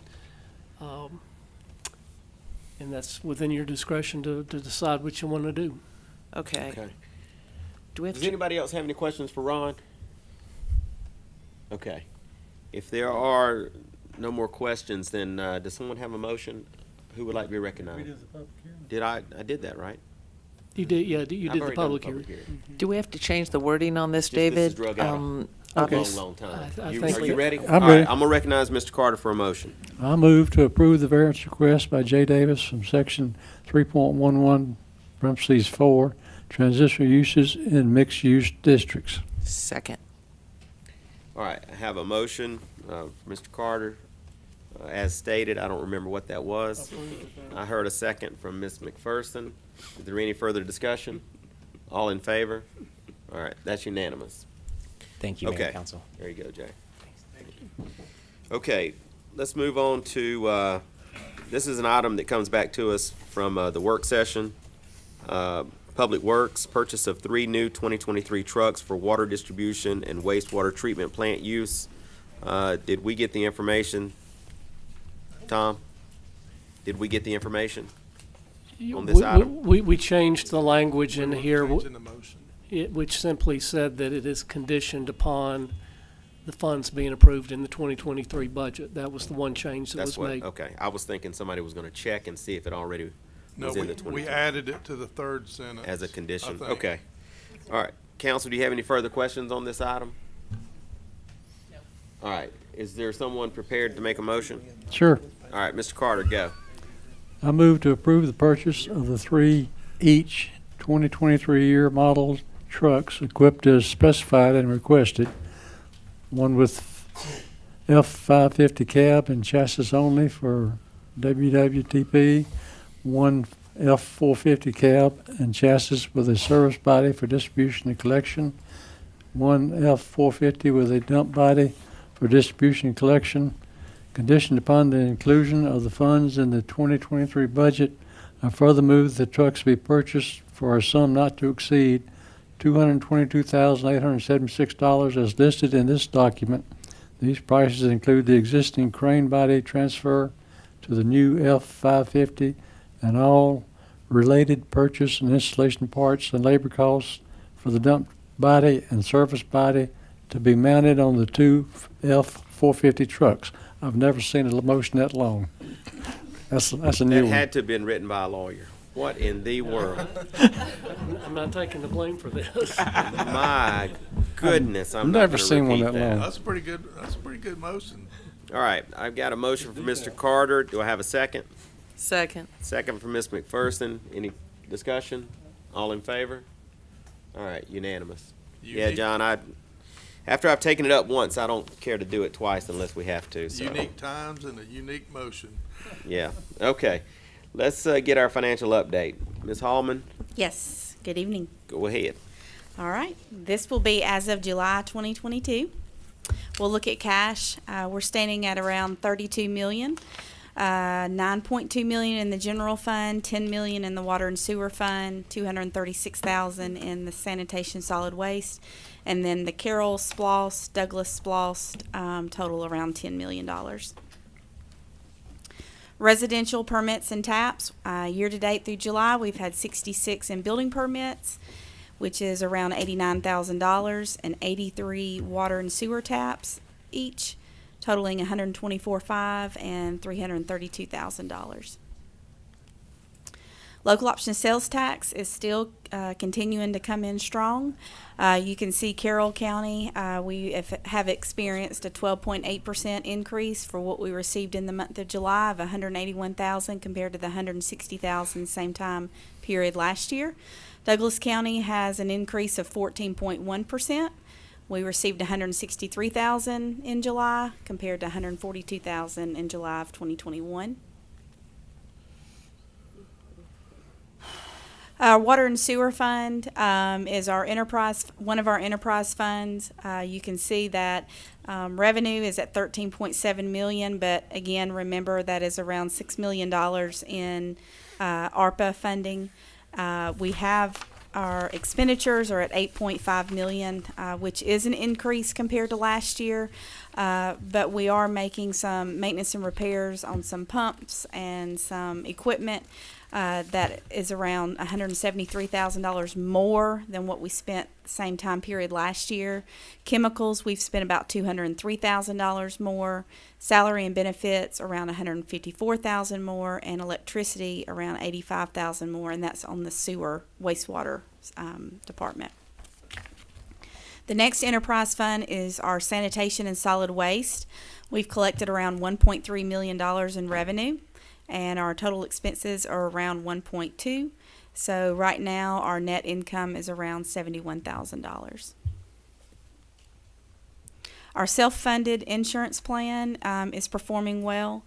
You can see year to date we have had savings of $366,319. Our expenses are around 1.4, with our contributions, both employer and employee, of around 1.7, and we have $1.1 million in the bank cash. That is it. All right. I was waiting for the screen to go off. Is there any questions for Jennifer? All right. Thank you, Jennifer. Thank you. All right, moving on. City Manager, G1, discussion of the limitations on annexation and future development due to sewer systems collection capacity. You're on.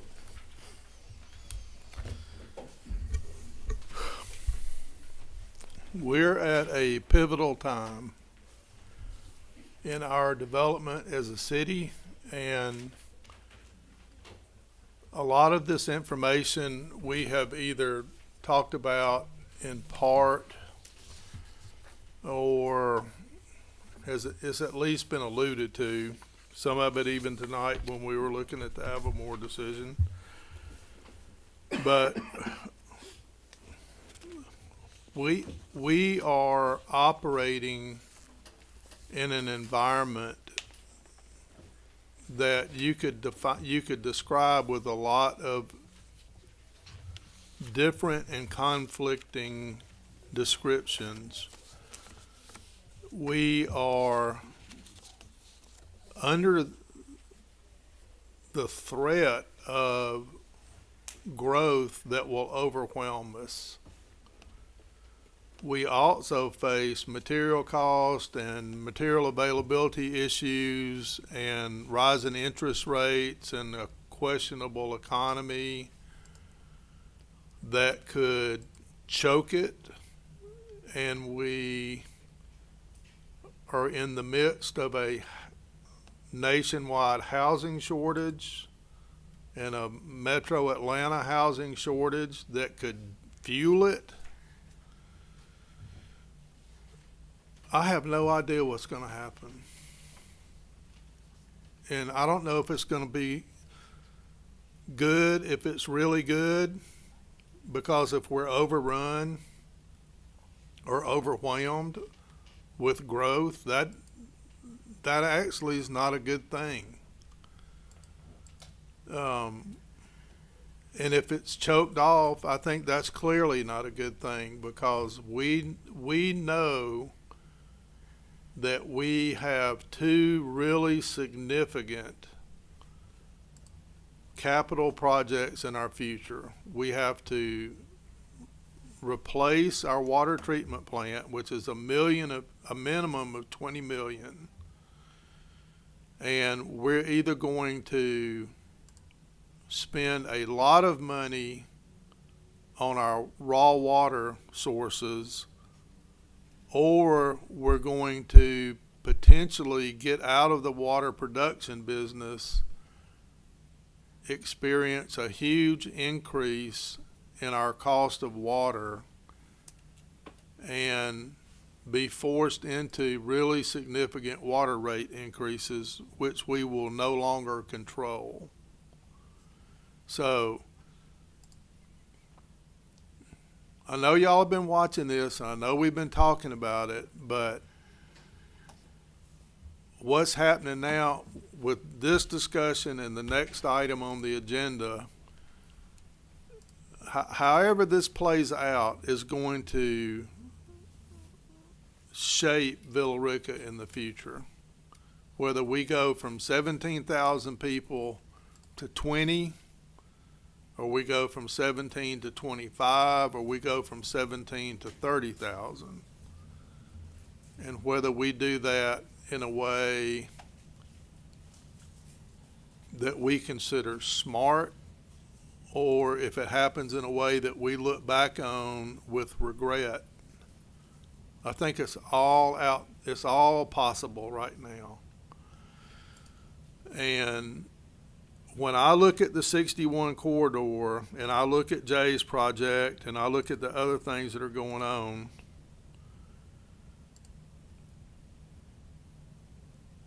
time is not on my side, because even before COVID and the material availability and costs and interest rates and all that stuff, it just takes time to do these projects. Even one project, we could easily spend 2 years putting in a lift station and getting permits and building force main, and that's assuming that we can get easements. And if you watched the Chapman deal out at First Baptist, we spent 12 months getting those easements. If you look at the North Bypass, the calendar budget for easement acquisition on the North Bypass by itself was a 2-year calendar window. And this is now 2022. They started working on that program, on that in 1998. And there are still easements out there that have not been acquired that are in condemnation court. I don't know what you call that. Anyway, GDOT's actually having to condemn the property owner to get the easements. So what we're doing is very time consuming, it's very expensive. And one reason that it's more so that way is we're trying not to do it the way it got done between 2000 and 2008. We're trying to build regional lift stations instead of a bunch of little bitty lift stations. We're trying to prevent individual developers from building a lift station every neighborhood, which is what we did, and then daisy chaining them, but not making the ones upstream any bigger. So we're about to, I'm afraid, I say about, in a year, as we were just talking to Jay, we're going to be in a position where he's going to say, where's the sewer? Right? Let's assume he borrows this money, he does the grading. In 12 months from now, he's got all the roads put in phase 1, and he's put in the water and the sewer and the storm water, and he's ready to go on to phase 2, and I tell him no, because we haven't gotten the TAD and we haven't built the lift station. That's simply not going to work. And it's not just him. Elisa, would you hand those to council? So what Elisa has given you is a map of Villa Rica and the area a little bit south of us. And I principally want you to look at the corridor, the 61 corridor south of 20. So I-20, I-20 is the bold line that runs east and west in the middle of the map, and 61 runs south from there. And you can see that I have written a letter or a number in a bunch of those parcels. That's either 28 or 29 parcels, depending on how you count them, and those represent parcels where I've had conversations with the owners about development, including annexation, just on the 61 corridor. So that's the property next to Hickory Falls Apartments, Twin Oaks phase 2, Summergate and Charleston Place phase 3, Avamore, the Shackelford Morris property down on the very south end of town, Jerry Talbert property, the Green Tree property, property owned by Jeff and Larry, who are major property owners here. I mean, there is a lot of land in play where the landowner is patiently waiting for the day that the city annexes them and gives them sewer. Now if you're not in the dirt business and you don't buy land and sell it, you may think, well, what's the big deal? The deal is that if you're in the county without sewer, you get to build one house every 4 acres.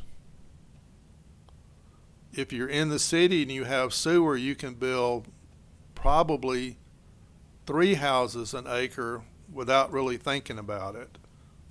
And you can do other higher density developments that are even greater. So the difference in the value of a parcel in the city with sewer is multiple times greater than land that's adjacent to the city with no sewer. And so we have an opportunity to facilitate development here or not, depending on a lot of factors. But you can see even in Jay's case, how terribly difficult a big development is when you are not in that business. And he told us tonight how awful the interest rate quotes are that he's receiving. Those are debilitating rates that make the project not viable. So here's where we are today. We, I think, have 3 places this can go. One is there is a theoretical possibility that the South Corridor, 61 Corridor, becomes a second TAD. I would say that is a very, very unlikely outcome.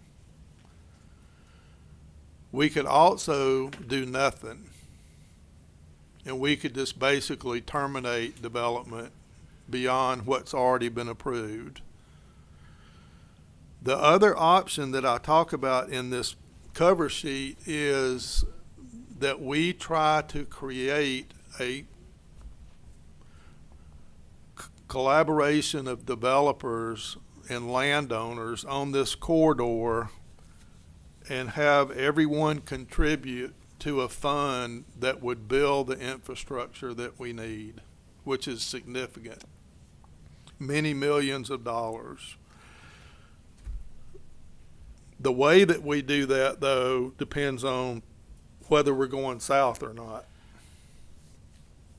And what we just tentatively agreed to in the TAD IGA was no annexation south of our southern border. And you can see there's 2, 4, 6, 8, 10. There's at least 11 parcels that we've been in discussion about south of that border that we could service if we were to build sewer there. So I think that practically what we're looking at is in a relatively short time will determine if a TAD on the 61 corridor is even theoretically possible. And assuming that it's not, then we are looking at a collaboration of developers and landowners from the southern city limits all the way up to I-20 and maybe even north of that on the west side of 61. We could include the apartments behind the high school and some other developments going north there. So when we start talking about this in subsequent meetings and we're talking about pipe size and lift station capacity and all this other stuff, I'm not going to recommend to you that we fix what's down there. Where Matthew has lived in those neighborhoods, whether it's Summergate or Augusta Woods or going north, it doesn't benefit the city to fix the problem, because the problem exists from Summergate all the way to the railroad. And we would spend millions of dollars and not gain any service area. So what we're going to recommend, however we get to the funding source, is going to be on the west side of 61 and is going to involve another I-20 crossing. So I'd like for us to discuss this some more, but I'd like to do the next item also, because I think they're sort of married, and then we'll see what kind of direction I get. Okay. So these do go pretty well hand in hand because of just the nature of how these discussions panned out. So why don't you go ahead and introduce this next item? And council, you have the cover sheet in your packet. I mean, David, who wants to introduce this a little bit?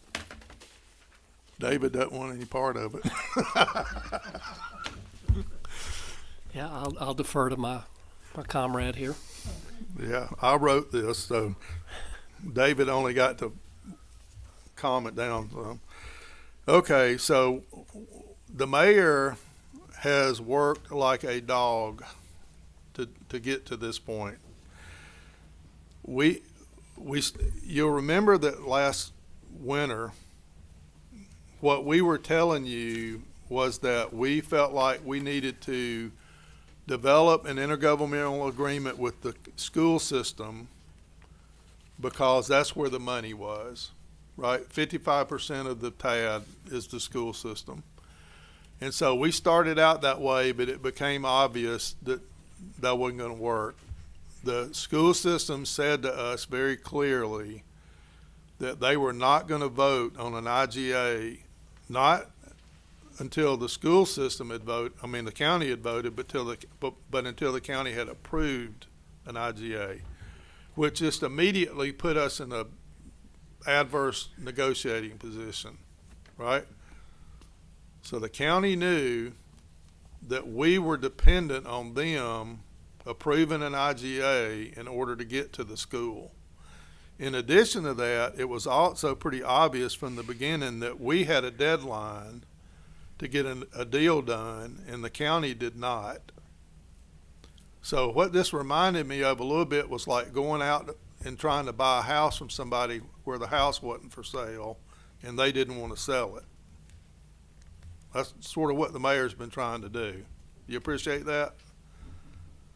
The chairwoman said to us back in the spring when we met at the school system's headquarters that the staff, neither the county staff nor the county attorneys had worked on the TAD at all because she believed that the commissioners were against it. And so they had not spent any money or time on it. That's somebody with a house that doesn't want to sell it, right? So that's what the mayor's been trying to do, is trying to negotiate a deal with somebody that didn't have a deadline, that didn't want to participate, that knew that we had to have their participation and agreement. And so what they proposed to us in return for their participation was basically for us to give them all the money back. One, in the form of money for a fire station and trucks, and two, money, just cash, to cover operating expenses of the fire station. So in August, they did something really unusual. I didn't see this one coming. They submitted to us a completely rewritten intergovernmental agreement. So up to that point, we were using a version of the agreement that Dan McRae had written. But in August, when they approved their version of it, it was a rewritten document that had language in it that we didn't agree with. So they approved an agreement on August the 8th. We modified it to language that we could deal with, but left all the stuff in it that they wanted financially, including the annexation restriction. Y'all approved it at your August meeting. We sent it back to the county, and in September, they approved an agreement with the language back in it that we had taken out. So, in addition to reinserting the language, they told us it was the final offer. So at this point, I think we're done. I don't think there's a way to negotiate this. In addition to the mayor trying to, operate in this environment that I described, he's been talking to two different individuals independent of each other. So he's negotiated one part of the agreement with one person, another part of the agreement with a second person, and never together. They've refused to meet together. So we never get to, there's never a threesome of the interested parties here where the mayor gets to meet with both the other two. So this is, to me, we've gone as far as we can go. We're out of time. Jeff Fuqua is calling me every week wanting to know, did we get the TAD done? Did we get the TAD done? Pulte, who is the 55 and up developer in Node 3, has said, I'm sorry, but we're out of time. You haven't gotten the TAD done. We can't afford to build the road ourselves and make the deal work, so we're gone. So that's now a market rate deal, right? That's the townhomes and houses in Node 3 are no longer 55 and up. Then the real shocker is the apartment developer for Node 3, which is a sister company of the developer, has pulled out. So Inline Communities is the developer of Node 3. Their sister apartment developer was building the apartments. They were going to be 20-something apartments, remember, for young people. They have pulled out because of the TAD not being approved, which is why Jeff is calling it, every week, right? He has no deal without the road. So we're now at the point where we need to decide what to do with what the county approved. I'm recommending that I don't know if we're denying it. I say reject it, but You're not approving. we're not going to approve it. So do we even have to take an action? You don't have to. I mean, Should we? other than to just express what the intent of the city is. But if you take no action, then that's not approving the contract. You have a motion in the thing. Okay. So Mayor, you want to? Yeah, let me talk a little bit about this. So that was a pretty good review, but I want to go back and talk a little bit about what this TAD is and how this thing started, really back in the fall of last year. So we got the voters to approve TAD legislation in 2018, and none of us had really ever done a TAD. Nothing like this had ever been done out here. We had a cursory understanding of how it worked. Didn't know when or if we'd even get to do it. We went through COVID, and almost nothing happened during that time. And then last year, in about April or May, we suddenly get this call from Jeff Fuqua, who is a large developer, very reputable, hundreds of projects, all in the $100 million+ range. And he's interested in coming to Villa Rica, and he wants to build this development over here, which later became the TAD area. And what he needed, though, was he needed what Villa Rica had long wanted, which was a connection between the downtown and Shoreline Parkway, which was Mirror Lake. That had been long talked about for more than a decade, maybe more than that. And he needed that to be able to do his project. He had a large grocer, 60,000 square foot grocer that was going to be a part of that. And it seemed really exciting. It's still really exciting. But the question was, how would we pay for the infrastructure that would build the road and put in the water lines and all of those things that would really enhance the project to make it really something that Villa Rica could be proud of. Not just some two-lane road that just ran from one side to the other. We thought we'd have walking trails, we would do the whole thing correct. And so we began to try to look at how the TAD could be used. So in simple terms, let me try to explain this. So the way revenues are largely generated is through sales tax and property tax. Sales tax and property tax. So you've got LOST, SPLOST, and SPLOST, and then you have property tax. So when you build a development and it contains retail, that retail generates relatively quickly sales tax revenue, which is the LOST, the SPLOST, and the SPLOST. So when you build that, that revenue goes to the authorities that they're supposed to go to. But the way we pay for the TAD is we tax the future growth of property taxes. And that's the only portion. And that money is set aside to pay off the infrastructure. And our whole goal here from the very beginning was to borrow the least amount of money possible for these bonds, to then get the school board on board with us, get the county on board with us, and the city of Villa Rica. These are all, this is all taxpayers. These are Villa Rica taxpayers that will be paying this money. And the revenue would all be generated only in the TAD. Only in the TAD, and not $1 would come from the general fund of the county, the city, or the schools. So to us, it seemed like a no-brainer. We wanted to pay it off as quickly as possible, borrow the least amount of money as possible, enhance the area, get the best development out of it that we could. And somewhere along the way, we thought, how do we get these authorities on board with us? I mean, besides the fact that we have common taxpayers, that this is a benefit for Carroll County, besides that, how do we get them on board?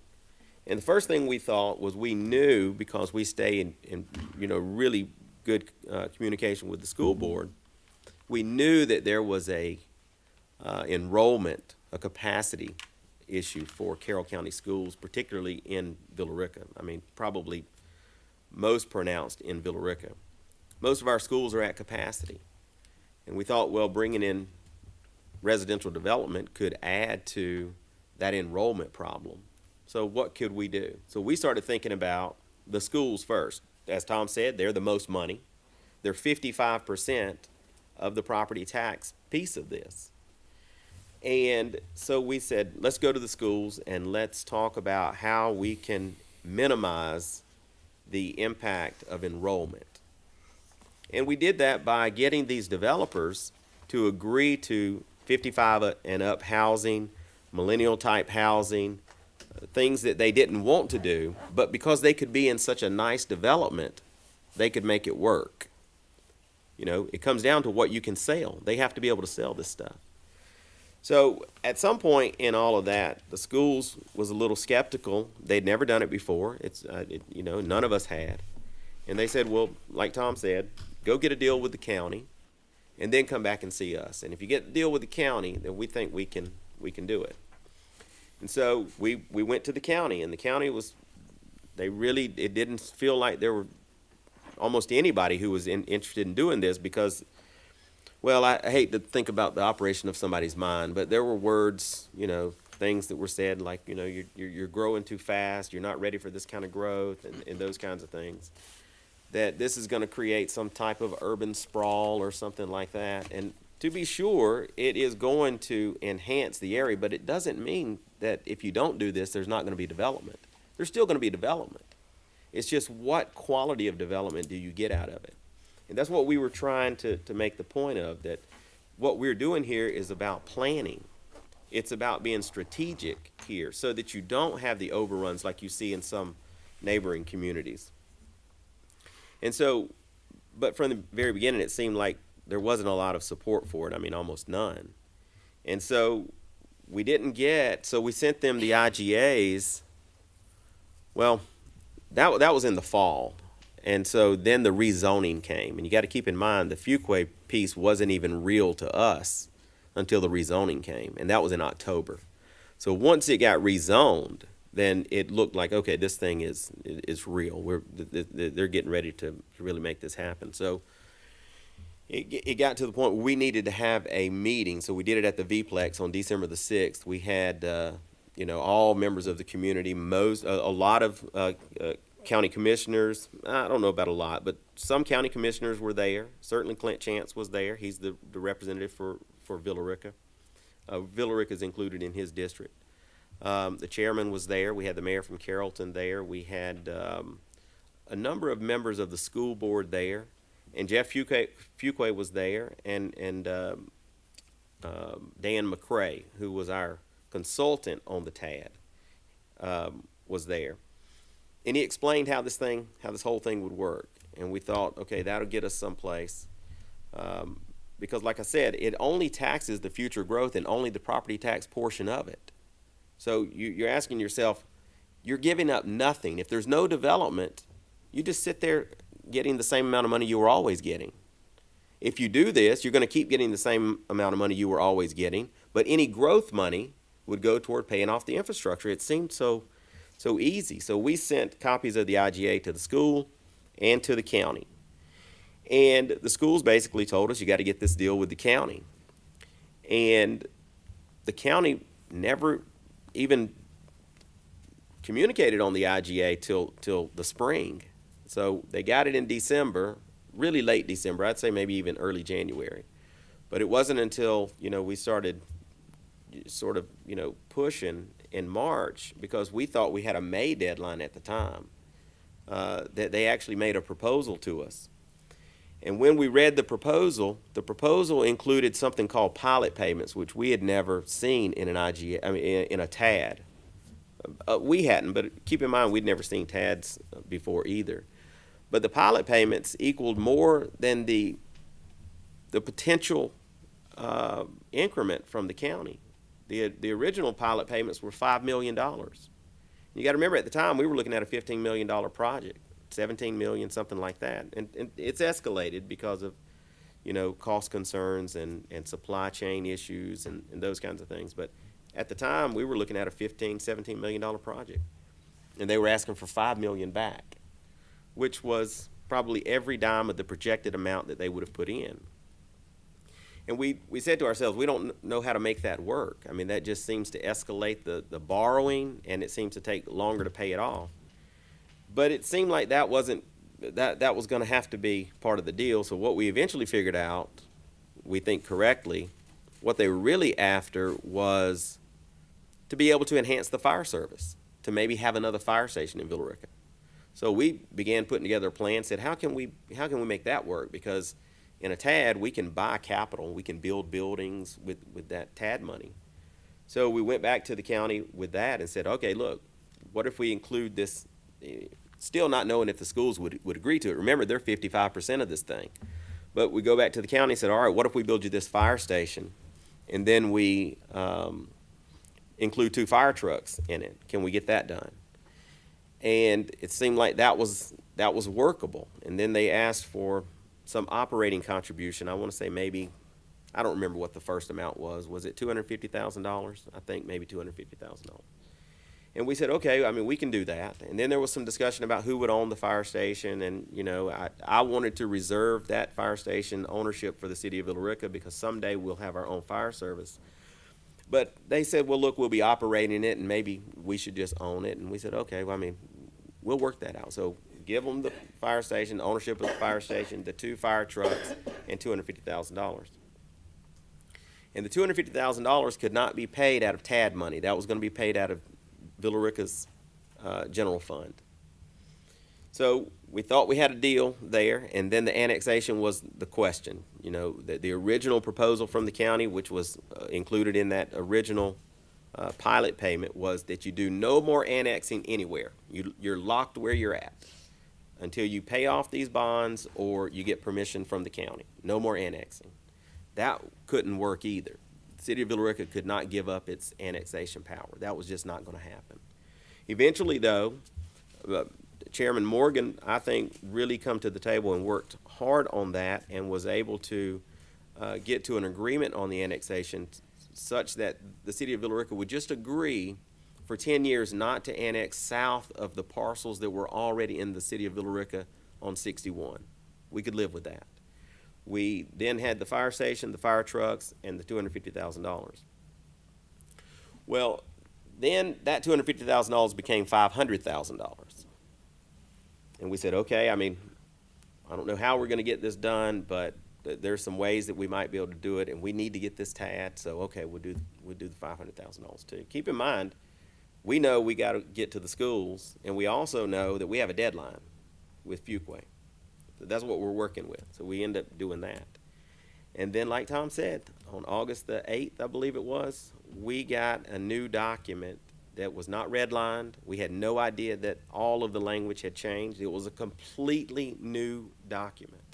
Now, in fairness, they sent it to us, but we didn't know that it was an entirely new document. Well, this new document included some new language. And one of the provisions was that every year the fund, the TAD fund, would be audited, which it was going to be audited anyway. But then if there were any monies received in that fund that were higher than the scheduled principal and interest payment, then the county wanted their money back. That don't work for the bondholders because the bondholder wants all of the money going toward paying off the debt. They can't do it that way. So it just got to a point where there was just, I want to do it. I still, I mean, if there was a way to do it, I mean, I want to do it because it really is for the taxpayers of Villa Rica. This being able to do the TAD enhances that project so much more than what's going to end up happening, because it's not that the project's not going to get done. It's going to get done, but it's going to be a scaled back project. The type of roads in there will be. They won't be nearly as nice as what they would have been. You won't have walking trails and golf cart paths on each side of the road. You'll have a combo or something like that. The 55 and up stuff, they've already begun to pull out, so those will become market rate. They'll probably be whatever affordable housing there can be. What I am hoping that, we can do is maybe, with some of this understanding, maybe be able to sit down again and say, okay, look, we understand that. But that may not be possible. I mean, as Tom said, it may not be possible. But we still think it's appropriate to go to the schools and say, look, I mean, we did everything we thought we could do. We know what you told us up front, but can we get before the school board and see if you guys would be willing to do this so we can put back together those 55 and up communities, the things that would minimize the impact on enrollment for the schools, because they need that anyway. And remember, the money we're talking about is only the future development money. That's the only part we're talking about. What they are collecting today on that vacant land, they will continue to collect the whole time. And all of the SPLOST money, lost money, SPLOST money, flows 100% to the authorities. From day one, the first moment that sales tax is generated, it flows in full. None of that goes into paying off these bonds. And just a reiteration that on these bonds, no general fund monies from the county, from the school system, or the city will ever be obligated to pay anything. The bondholders are taking all the risk. Their only guarantee is that the development develops and the property taxes are sufficient to pay off the bonds. Keep in mind, the developer is getting nothing out of this deal. This is not a tax abatement deal for the developer. He's getting nothing. When that property is reappraised, he's going to pay the full tax amount. It's just the way that money is split up. It'll be whatever the base amount was, the amount we started at. The city and the schools and the county will get their part. Any new development, though, ad valorem, would go to pay off his bonds. But that's his only guarantee. If it don't develop, guess who don't get paid? The bondholder. Can he come to the city or the county or the school system and ask for that money? No. He's just out of luck. So this thing seemed so simple, but it got so complicated. And I'm not even sure why.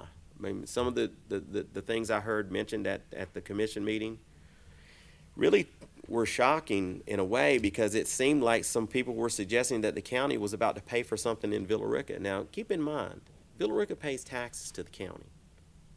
So if they were paying for something in Villa Rica, that's not the worst thing that ever happened. But they're not paying for anything in here. They are basically committing future tax growth to pay off infrastructure for their own constituents. This is all in Carroll County. Every bit of this is in Carroll County. There is every reason to have the very best development you could have in Carroll County. The growth in Villa Rica is going to happen anyway. How we do it is really important, and working with our partners is really important. So I'm hoping from here, my guess is the council will either take no action or reject this, but we want to be able to take an IGA to the school system and make our case. And this does tie into the previous item, because what we're going to have to do now is look at what is next for Villa Rica and how we get these improvements and how we deal with with this future growth. We were committed to freezing that annexation and that development down there, down south 20. But we got to look at all options now, and I just think that there's a reason for the schools to be at the table on this. There really is. There's a reason for the county to be, if for no other reason, just to support their city. Just to support their city. That's a big thing. All right, council, does anybody have any questions? All right, Mr. Carter? I'm ready to make a motion when you are. All right.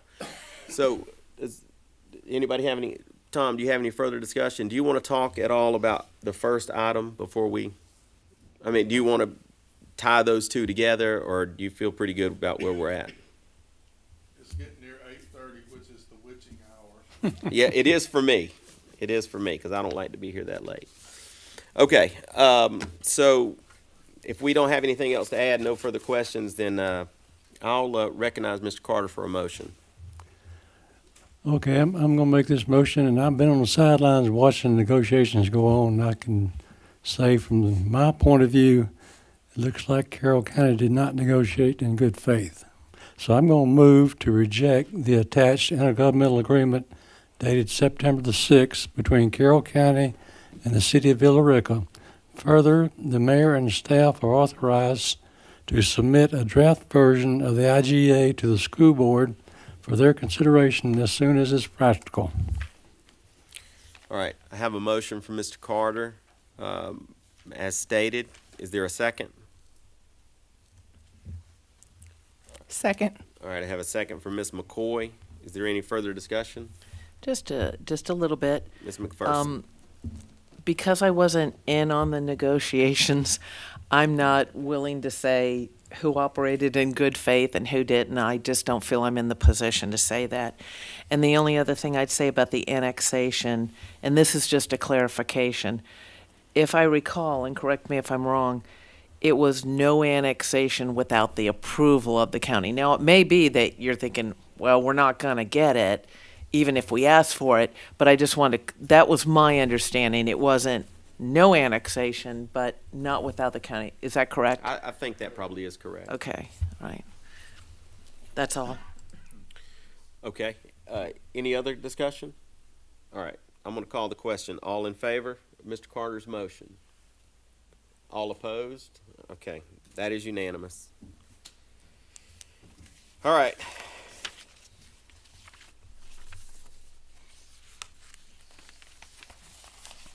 I do want to. I would like to say one more thing though before we get out of here, and that is to recognize Clint Chance and Michelle Morgan, the District 2 Commissioner Chance and the Chairman Morgan, and for this, because as I said last fall, it seemed really like there was a lot of reluctance to even look at this thing.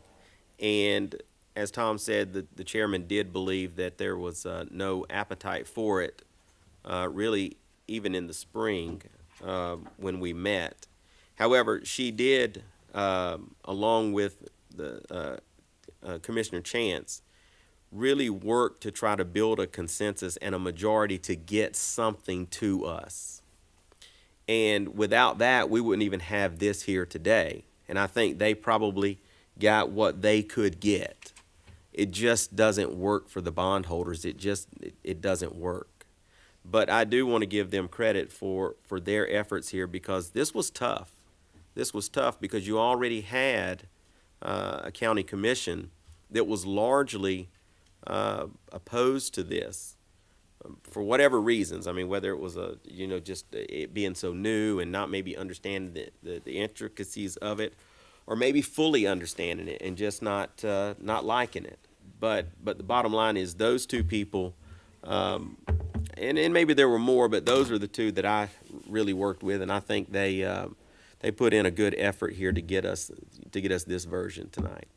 Okay, is there anything else? If not, I'll entertain a motion to adjourn. Motion to adjourn. I have a motion from Ms. McCoy to adjourn.